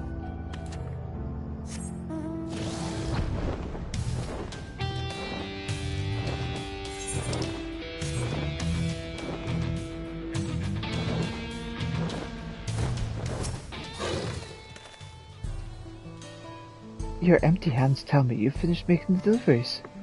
And what did you think, seeing the relation for a delivery of fresh nopals pique your interest, or even worked up your appetite?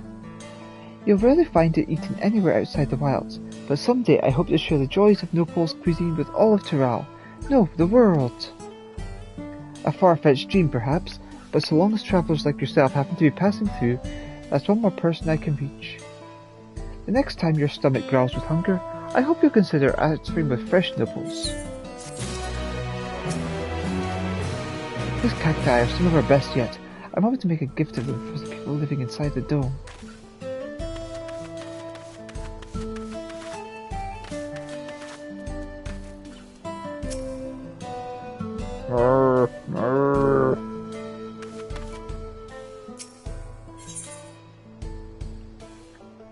Fio sees the way you've been eyeing the Ronic. Welcome, friend. This is where we look after the town's Ronic. But I'm guessing you knew that already. I take it your being here means you've taken an interest in these gentle giants? We use them for moving wagons, people, just about anything really. I don't know what we'd do without them. Say, how'd you like to feed one of them? No need to be shy. Take this and try giving it to one right there. Poor thing was sick, but they're on the mend and could do with a little food. Despite appearances, they're easily frightened. If they shy away from you, I'd recommend a quick pet and a scratch behind the ear first. The Ronics love to be pet. Give it a try and see if they won't take the feed from you after.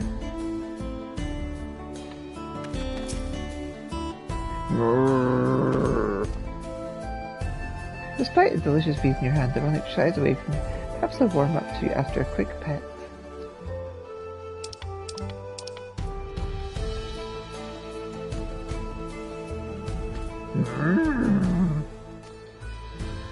The Ronic wags its tail as it leans into your hand. It seems to have taken a liking to you. A bundle of scrumptious hay for the hungry Ronic. The Ronic turns its head. It seems to have no interest in your feed.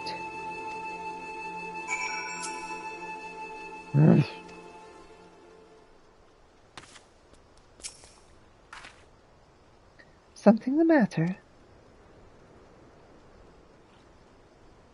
Won't eat? Well, that's no good. They need to if they're going to get better. When all else fails, the Ronic never turn down a generous helping of corn. I keep a bag in the cart just for such an occasion. See if they won't take a bite. The Ronic can't resist a handful of fresh corn. Why not try some and see if it doesn't raise their spirits?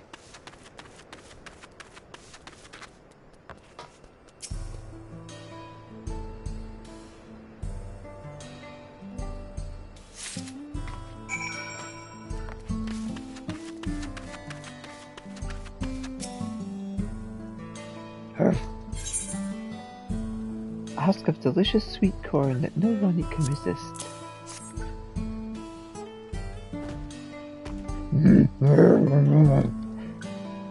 The Ronic's eyes light up as it happily munches on the corn.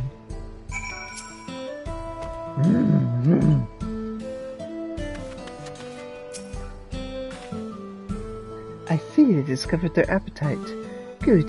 The Ronic do so much for us, it's only right that we keep them healthy and happy. The Hetzero in particular regard the Ronic with great reverence. They call the beast Hetzero, meaning leader of souls in the Hetzero tongue. They look to the Ronic for guidance in a great many things, and they even migrate together. Around this time of year, you're like to find them around Lake Tarai. If you'd like to learn more about the Ronic, you could do worse than pay them a visit. Whatever was bothering the Ronic seems to be gone now. It's a relief not to see them so worked up all the time.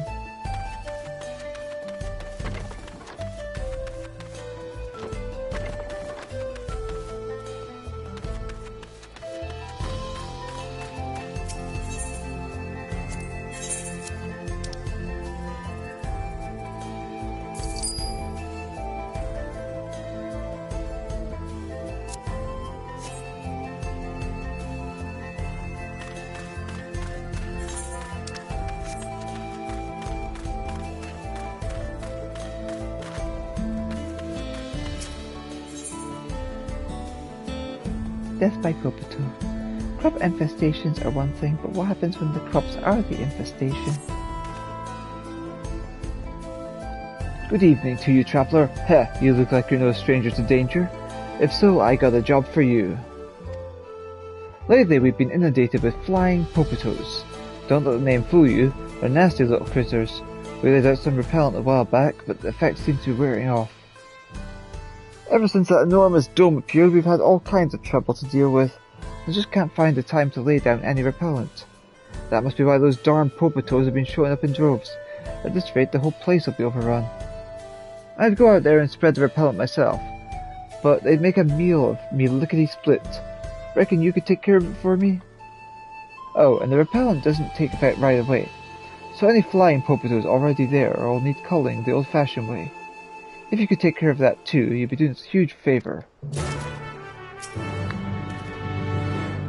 Shoot, last thing I want in my obituary is eaten by Popatos.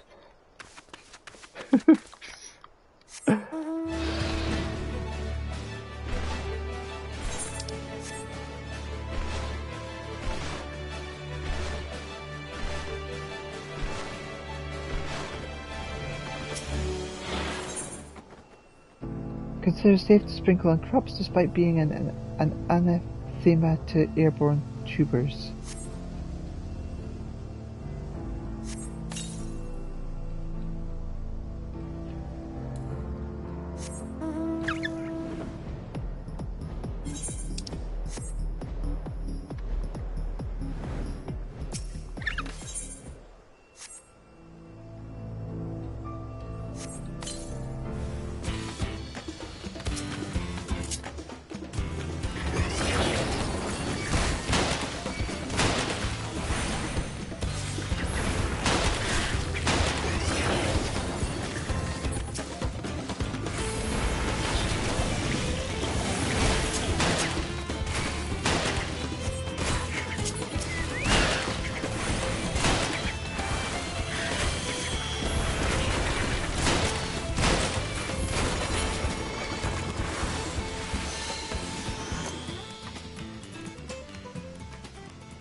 All done. I'll keep him away for a while at least. You see, till we figured out how to make a repellent for the bittersweet juices, those popitos would wreak havoc on our crops. Eat ironic. Heck, they even tried to take a bite out of more than one of the residents. We tried asking the Duskwatch to come and deal with them, but they didn't want to get involved with the culling wild, tubers. Setting up a perimeter fence was another option, only we're short on people and building materials. That's why we came up with a repellent. Anyway, I don't need to be chewing your ear off about all that. You've done us a good turn, and I won't soon forget it.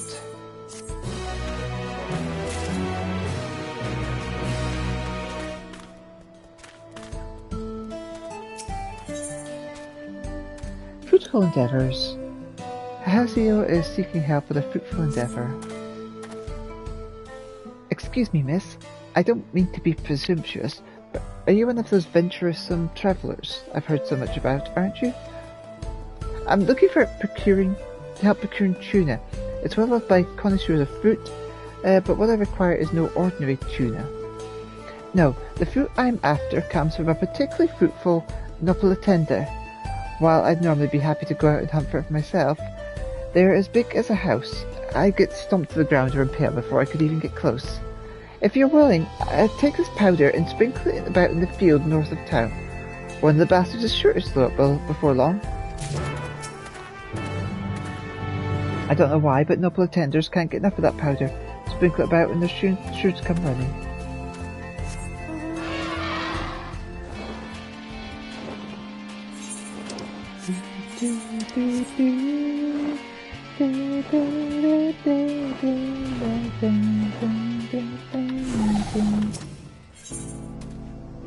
A blend of undisclosed ingredients designed to lure Nopalatendas out of hiding.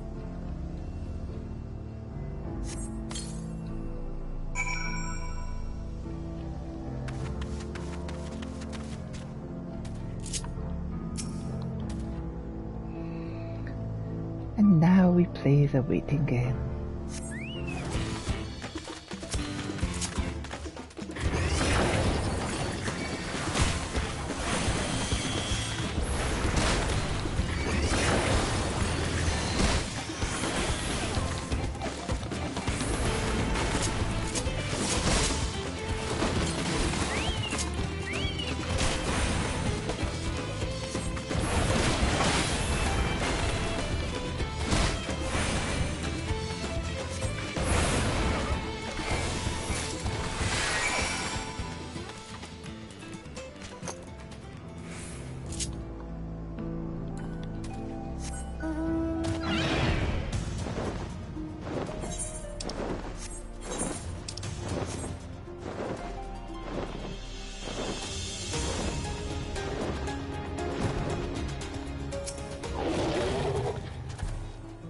There you are. Any luck with a Nopolatender? A plump and juicy tuna taken from a gargantuan Nopolatender.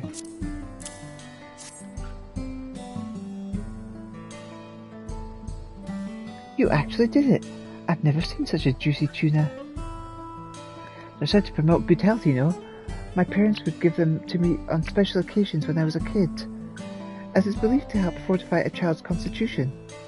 In fact, I've heard the Shitona crush up the stalks to use for weaning. As for why I hope to procure this rare treat, it's nearly my daughter's name day, and I thought this might cheer her up considering all that's happened recently. I don't have much, but please take this. You've more than earned it.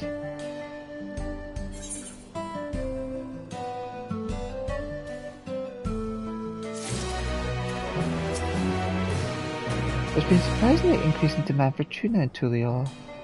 After everything they've been through, I'm sure they need them more than we do.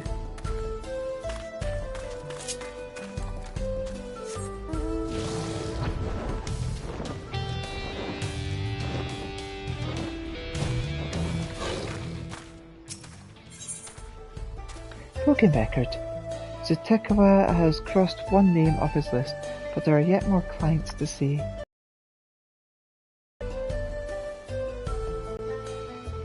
Let's get to the back of it then. I should warn you, the next client that I had in mind may be something of a hassle. He ran off in the middle of the night, and I haven't seen hide nor hair of him since.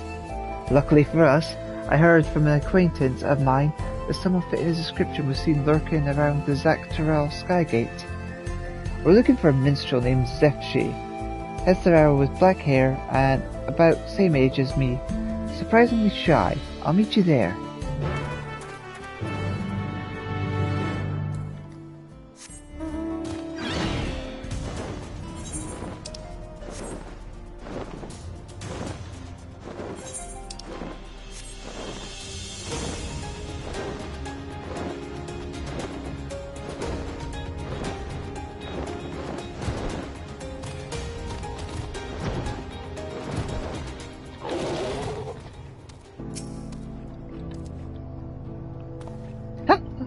Who are you?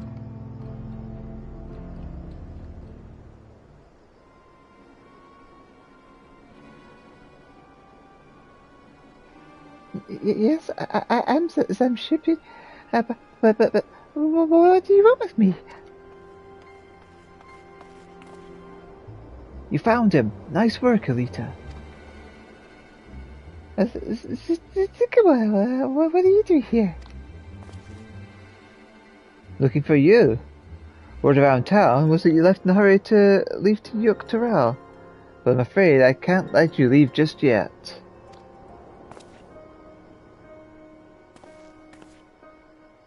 He may not look it, but Zemse is quite the popular minstrel in Hituari, or at least he was.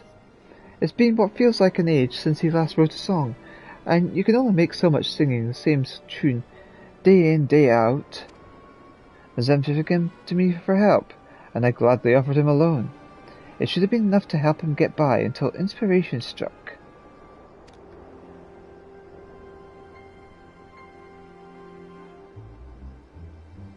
But it hasn't, and with no money to pay you back, I panicked. Maybe if I sold my instruments, Those instruments are your livelihood. I could never ask you to do such a thing.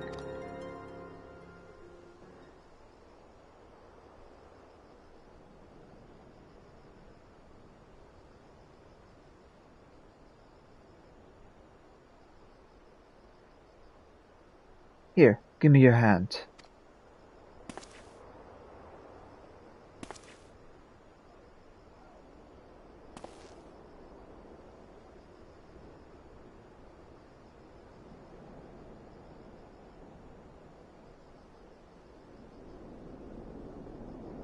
This is... But I've yet to return what I already owe. What you need is to meet new people, see new places, experience more of the world than just Hituari. A minstrel's inspiration doesn't come from thin air, right?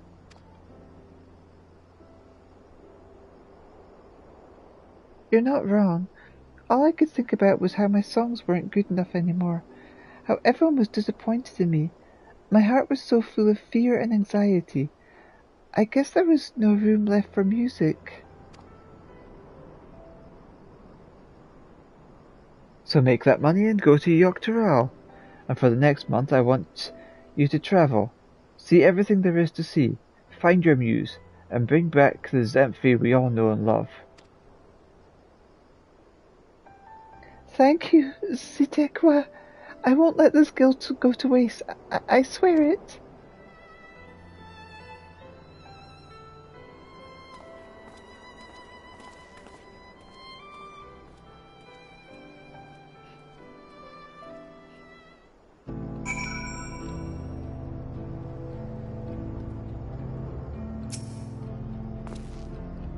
So what do you think? A job well done, wouldn't you say?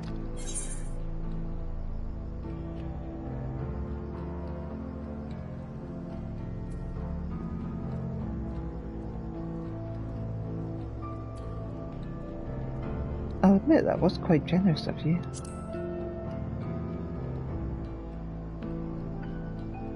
What did you expect me to do? I'm not a monster.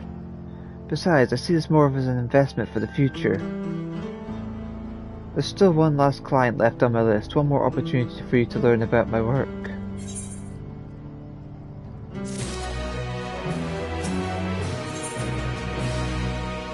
Back on stage, Zatequa's next client is an unexpected addition to the list. Ready? Good. We're off to see a young dancer by the name of Tamsway. She's pretty famous in Hutawawi, and with fans all across Shiloni. It was a real shame when she had to go and quit on account of being so sick. The medicine she needed was expensive, to say the least, but I footed the bill. She reached out to me not long ago with the good news that she's not only fully recovered, but looking to start dancing again. There's going to be a comeback performance soon, but she asked me to stop by to discuss something beforehand. I can't imagine what though. There's still plenty of time before she needs to make her first payment. In any case, let's go pay a visit.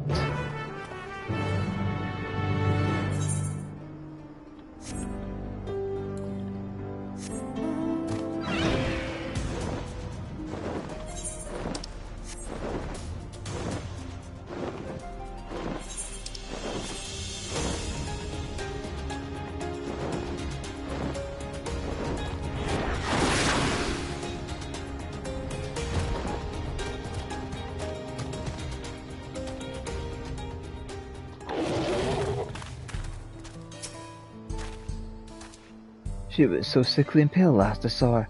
What a relief to see she's doing well.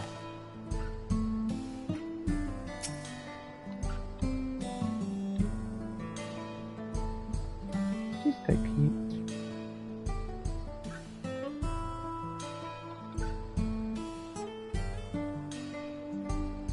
Zatequa, it's so good to see you. Oh, and you brought a friend. Well, let me get right to the point. I want you to help promote my upcoming show. And I want you to do it with dancing. Dancing? You can't be serious. A far more exciting alternative to standing idle passing around flyers, surely. And I've seen how well you can dance after a few drinks at the saloon. All the proceeds will go to repaying my debt to you, with interest. So the more people are in attendance, the sooner you can be repaid in full. And your friend here, she's not from Tyrrell, is she? I've no doubt she knows a step or two that will draw the eyes of passersby. So, what do you say? Well, friend, I hope you're wearing your dance shoes. We must go and dance for the good folks of Hutawahi. Let's go and garner what interest we can in the show and meet here afterward.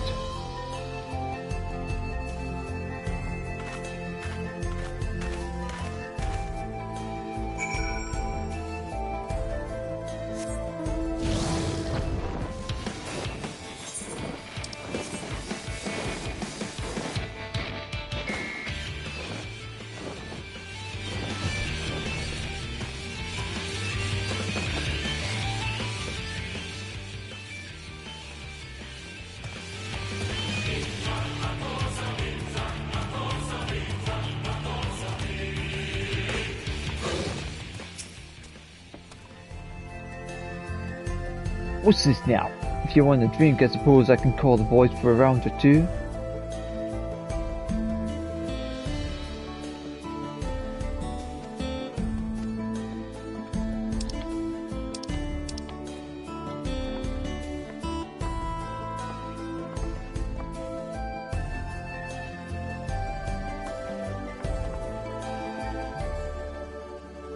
That's some mighty fine footwork you got there.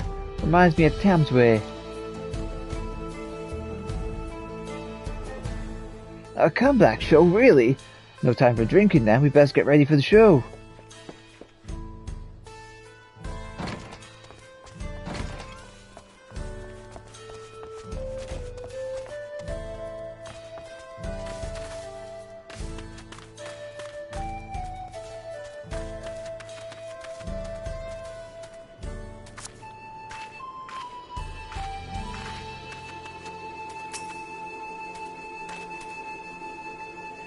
Something you need?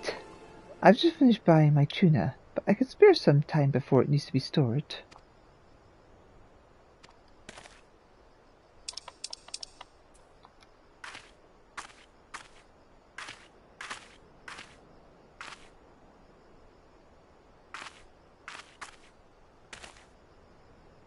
Goodness, What did I do to deserve this performance?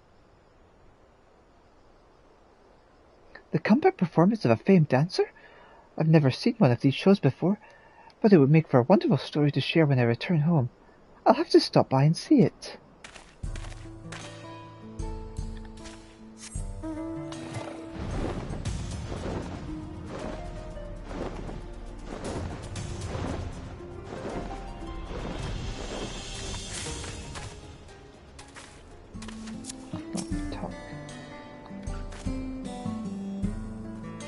Have you business with the Dusk Watch?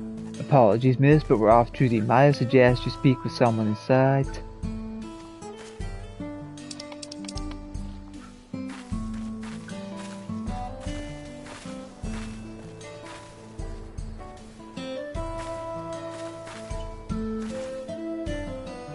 A dancer, eh?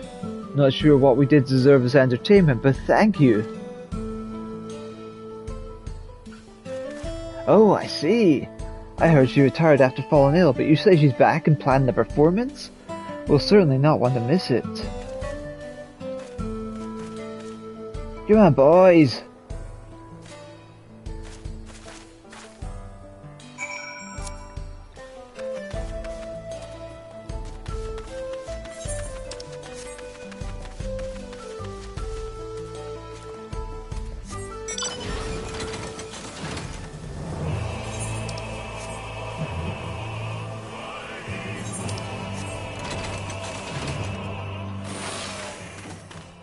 God, what happened to you? You're only dancing.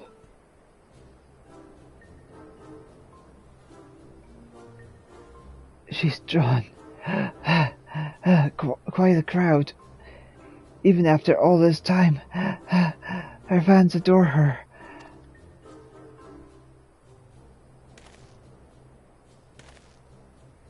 Phew.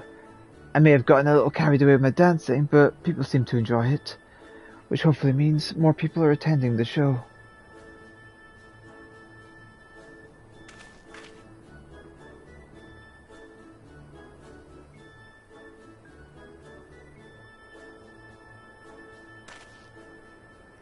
Seeing as we have time before the end of our show, now might be a good time to tell you more about how I started this business.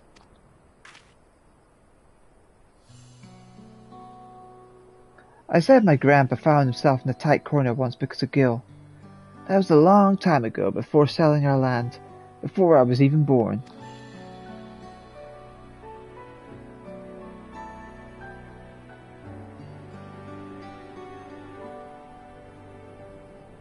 Even when Hootsahowie was little more than a sparse collection of shops, it still saw its fair share of tradesmen passing through. My father and grandfather made their living catching and selling game to them for Pell. Then one day, while trying to sell more game, a merchant told them that Gil would soon become the currency of choice in Shiloni, that they'd be better off exchanging their Pell for Gil while there was still time. Unable to see through the lies, they played into the scheme, trading away all their hard-earned Pell at horrible rates. With only a paltry sum of Gil left to their names, they were at a loss. Then they met the woman who would eventually be my mother. She was deeply moved by their plight, so she lent them the money she had been saving to start a new life in Tuliolal.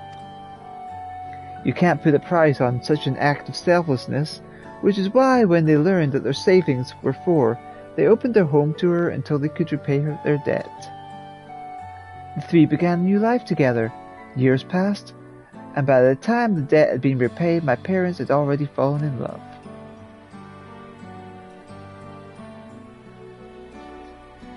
It's a story my mother told me often as a child before bed, before they passed away. If not for my mother's kindness, I would be here. And all I've ever wanted was to follow in her footsteps. That's why I sold our land and started my business.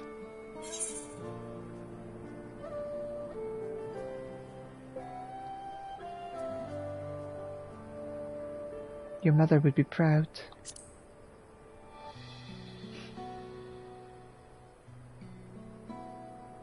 Don't you go waxing all sentimental on me now.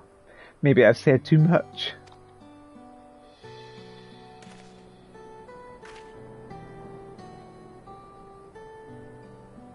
Well, I imagine it won't be much longer before Thamesway is finished.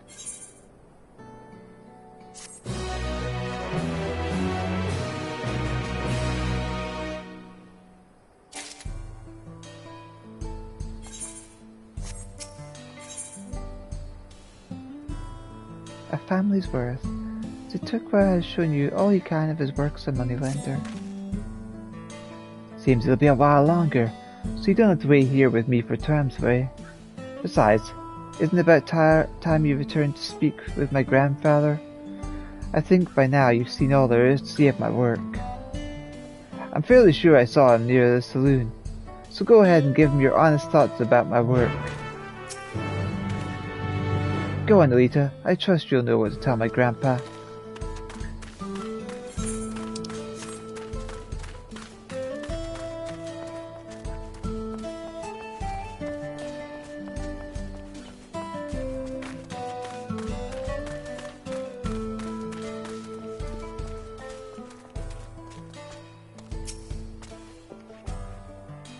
You're back.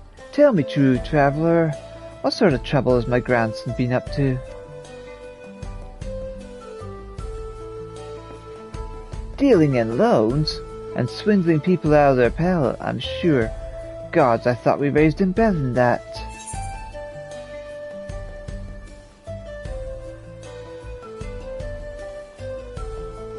No, you have it all wrong. He's been helping people.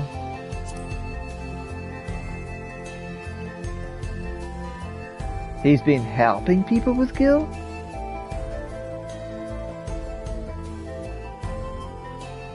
You said he's over at the dance hall, right? I made up my mind. I need to see what's become my grandson with my own eyes. I need to know he's alright. It should be fine if I observe from a distance. Of course, these old bones don't move as fast as they used to. You go on ahead, I'll be right behind you. I'll need a little time to make it over to the dance hall, but I'll be there, don't you worry.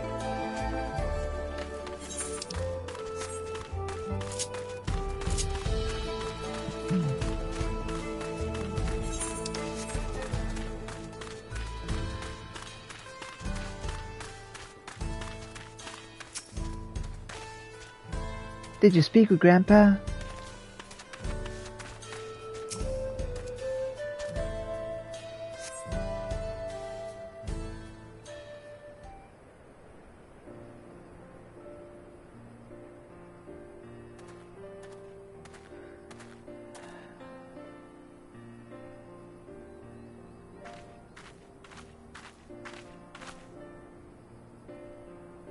The show was a huge success, thanks in no small part to your help. Here, as promised.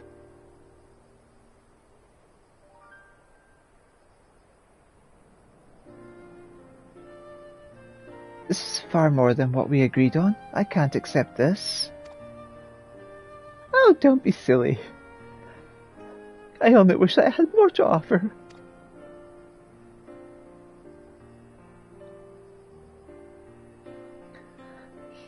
I could never have hoped to afford that medicine from Tuliolo, and I made peace with the consequences of that. Grim though that may sound.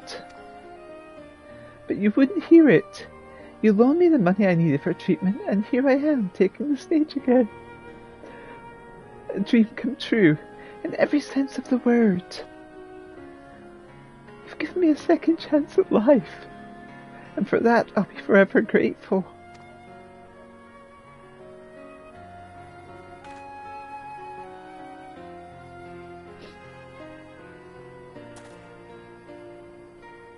I think I've seen enough.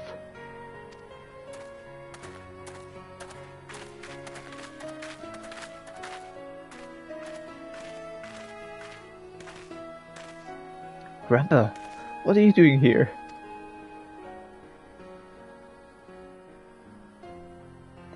I wish to see what an upstanding individual my grandson's become, and thanks to the two of you, my heart is at ease. I carried so much resentment for these moneylenders. I assumed the worst when I heard about your job. I was blinded to the good you could do, and the people you could help. Like your mother helped me, and your father once upon a lifetime.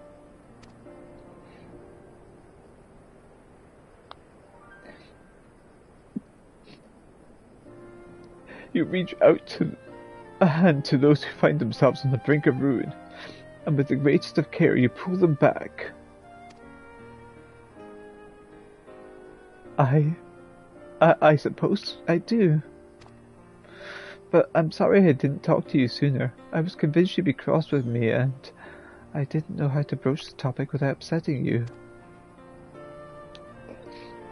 Always so considerate. This town could stand to see a little more of that. I'd like to hear more about your job, if that's alright. After you finish work for the day, of course. Well, our business here is finished, so don't let me keep you. Go and put that extra gill I gave you to good use at the saloon. You're determined to see me keep it, aren't you? Well, I suppose Grandpa and I have a lot of catching up to do.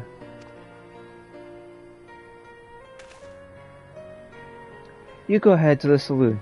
I need to speak with Elita for just a moment.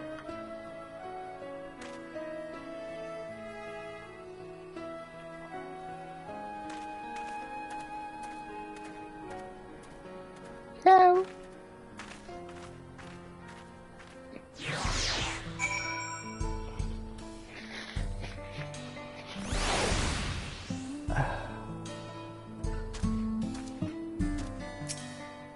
Damn it, they have a habit of making me get emotional. Thank you again for all your help. I was more than a little shocked to see you here with Grandpa, but I'm glad we're finally able to talk. I owe you a great debt, Elita, and I'll do my darndest to try and repay it someday. If you ever find yourself having trouble with coin, I hope you'll think to call on me.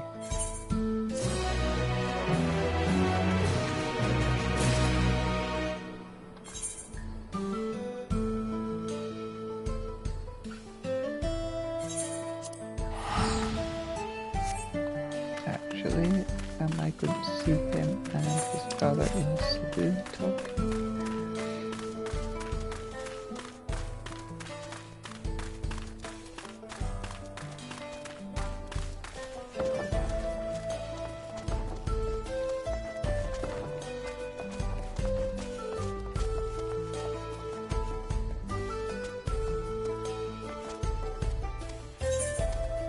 Nope.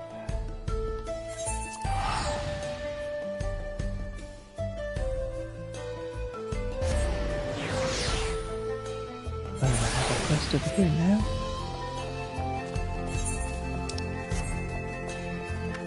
No doubt she needs money to go on her little adventure.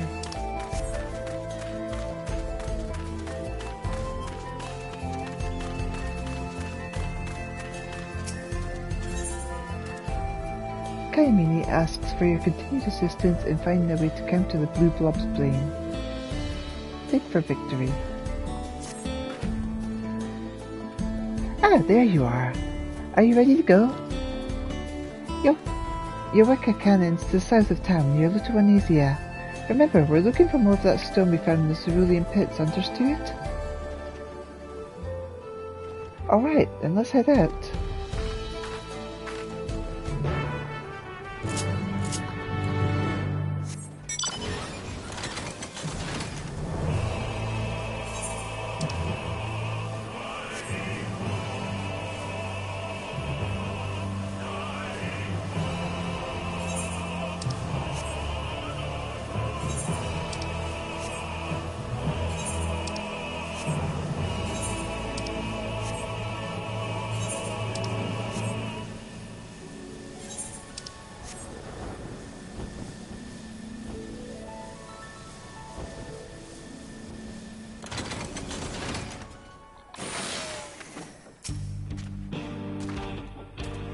The Borden stones were a lot paler and more crystalline than the rest of the rock around here.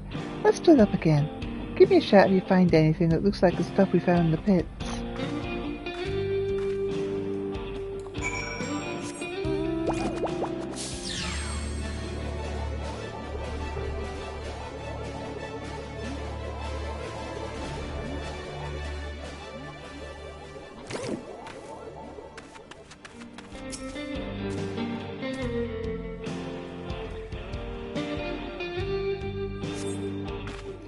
sandstone walls made up of layers of hundreds hues, red, ochre and gold. Alas, none is quite the same shade as the warden stone.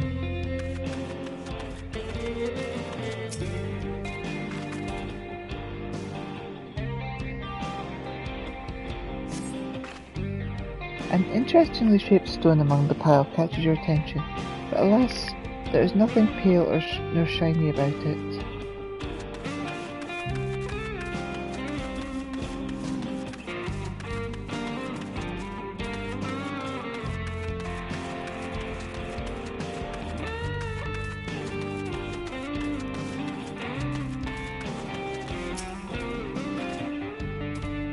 Find anything yet? No, me neither. Keep your eyes peeled for anything pale and shiny.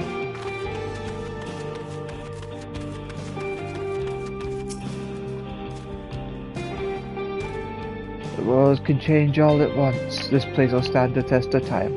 As long as there are still folk paying their respects to our ancestors, that is.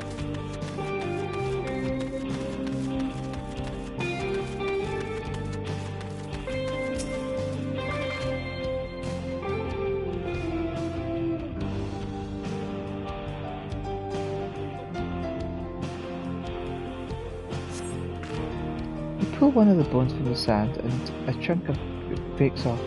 A surprisingly heavy, surprisingly crystalline chunk, whose resemblance to the stone you found in the moor of Sanshea is unmistakable.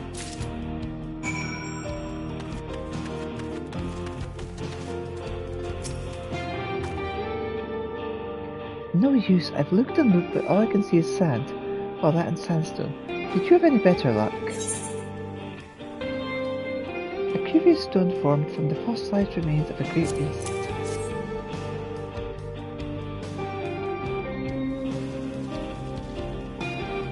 This is it! The same stuff as the warden stone. Where did you find it? A bone, you say? I remember my Grammy telling me about something like that. She said that when an animal dies in the desert, and its bones are swallowed by the sand, they take on the aspect of the earth below, gradually turning to stone. But if it's a great beast, a powerful beast, it's the earth that takes the animal's aspect instead, and the sands around it become imbued with ether. That must be why the blue blobs stay away from the maw of Sanshea. They can sense the beast whose bones these once were, and they're afraid of it. But if we want to keep all of our operations safe, we're going to need a lot more stones like this, and that's going to take a lot of digging. If the overseer's not willing to pay for a few guards, I doubt he'd give us a guild to open up a whole new dig site. If it's gil you need, I know someone who might be able to lend it to you. You do? Friends in high places, eh? I suppose you make a lot of them in your line of business, helping folks out as you do. Anyone I know?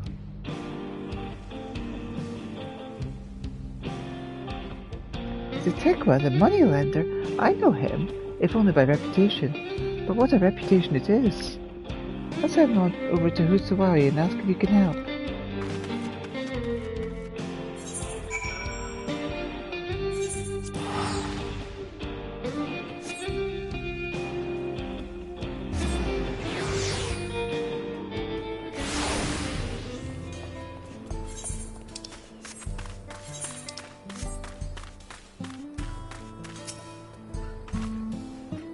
You should be the one to talk to Zetekwa. I'd only get in the way.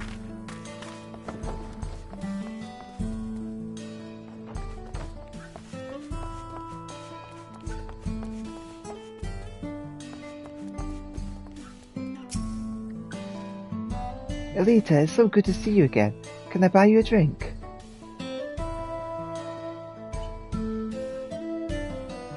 You prefer mine? Well, the least I can do is hear you out. After all you did for me. Your friend's downstairs, you say? Then what are we waiting for? Let's talk business.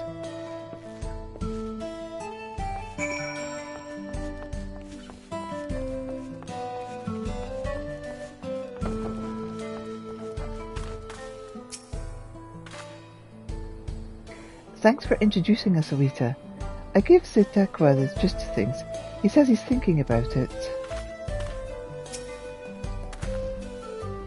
So, if I understand the situation correctly, Kayamini here needs to mine fossilized beast bones, but her management's too tight to foot the bill. Alright then, let's go and have a little talk with this overseer of yours, see if we can come to some sort of arrangement. Really? You don't need to hear anything more? What more is there to hear? If Elita vouches for you, then that's good enough for me. I owe her a debt, and I mean to pay it. Besides, this proposal of yours sounds like it could benefit the whole of the wilds. Thank you. In that case, let's head over to the springs right away. You too, Elita.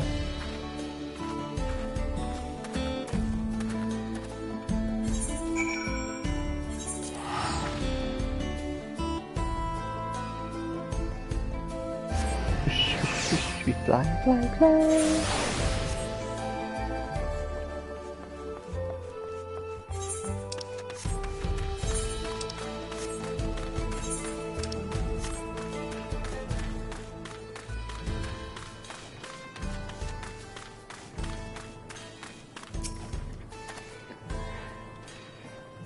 I see many familiar faces here.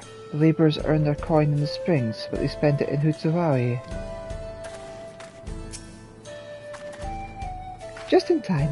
Weston Abbey's gone to fetch the overseer. He'll be out in a moment.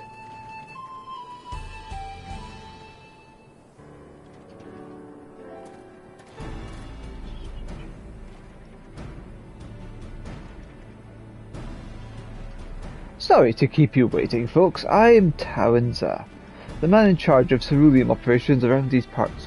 I understand you have a proposition for me. Yes, sir, we do. It's about the beasts that have been prowling around the plants.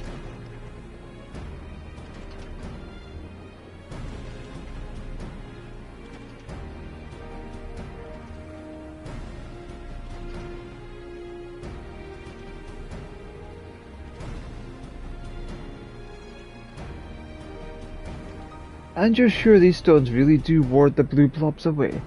How do we know this old legend you're basing everything on doesn't just idle talk? They do, sir. I'm sure of it. 3 of the things had me cornered till Kayame showed up holding one of those stones. They were afraid, not of her. And there's no doubt in my mind that if we can mine more of this stuff and scatter it around the cerulean works, just like our ancestor did with the maw, we can keep the whole operation safe. If there's any operation left to keep safe, we're already deep in the banks for the new rigs and the plant refit. Until production ramps up, where am I going to get the guild to open up a whole new dig site? I believe that's where I come in. I'm sorry, you are? Zetekawa, moneylender by trade, working out of Hutsuwahi. Your colleagues told me of the difficulties they've been having with these blue blobs. While they've only been sighted around Shesawini Springs thus far, I'm of the firm belief that they could soon pose a threat to all of Shaloni. After all, if these creatures are attracted to the scent of burning cerulean, it isn't only your wells that are in danger. The station too could soon find herself under attack. Indeed, I confirmed with one of my clients who works for the railroad that creatures fitting the description I gave him have been sighted along the tracks.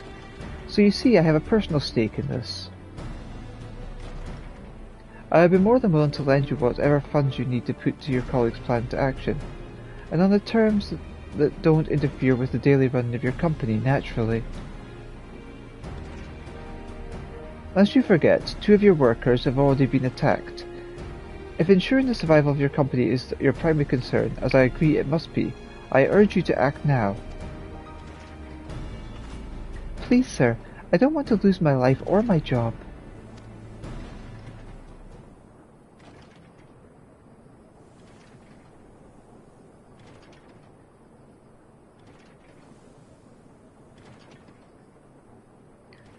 How much do I pay you, Kayamine?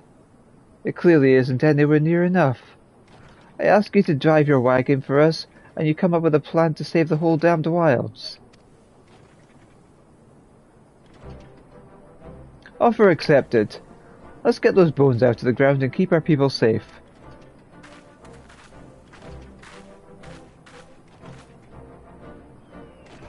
Thank you, sir. You won't regret this. Esme, Kaimini, you're off portering duties. I'm putting you in charge of this project. Master Zetekwa, if you wouldn't mind stepping inside the office a moment, we can discuss the terms of the loan.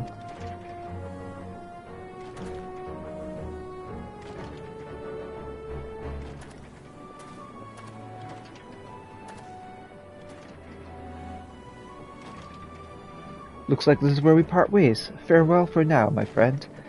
This may go some way to repaying the debt I owe you, but I still consider myself to be well in arrears. If there's anything else I can do for you, you know where to find me.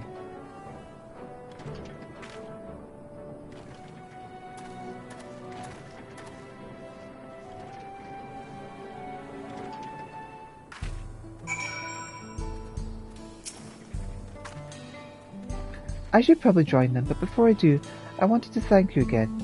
If it weren't for you, none of this could have happened. There's still a lot of dangers out there in the wilds.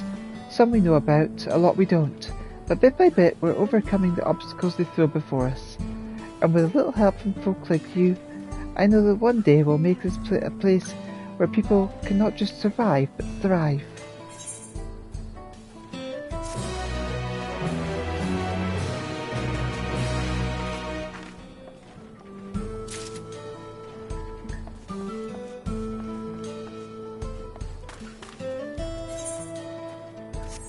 That is another place completed. I'm going to stop broadcasting now because this place has taken a while. I have 3 more areas to do, but I can do them on other days. I've gained like over half an experience bar. Love you all, love you lots. Mwah. Mwah. Mwah. Bye for now.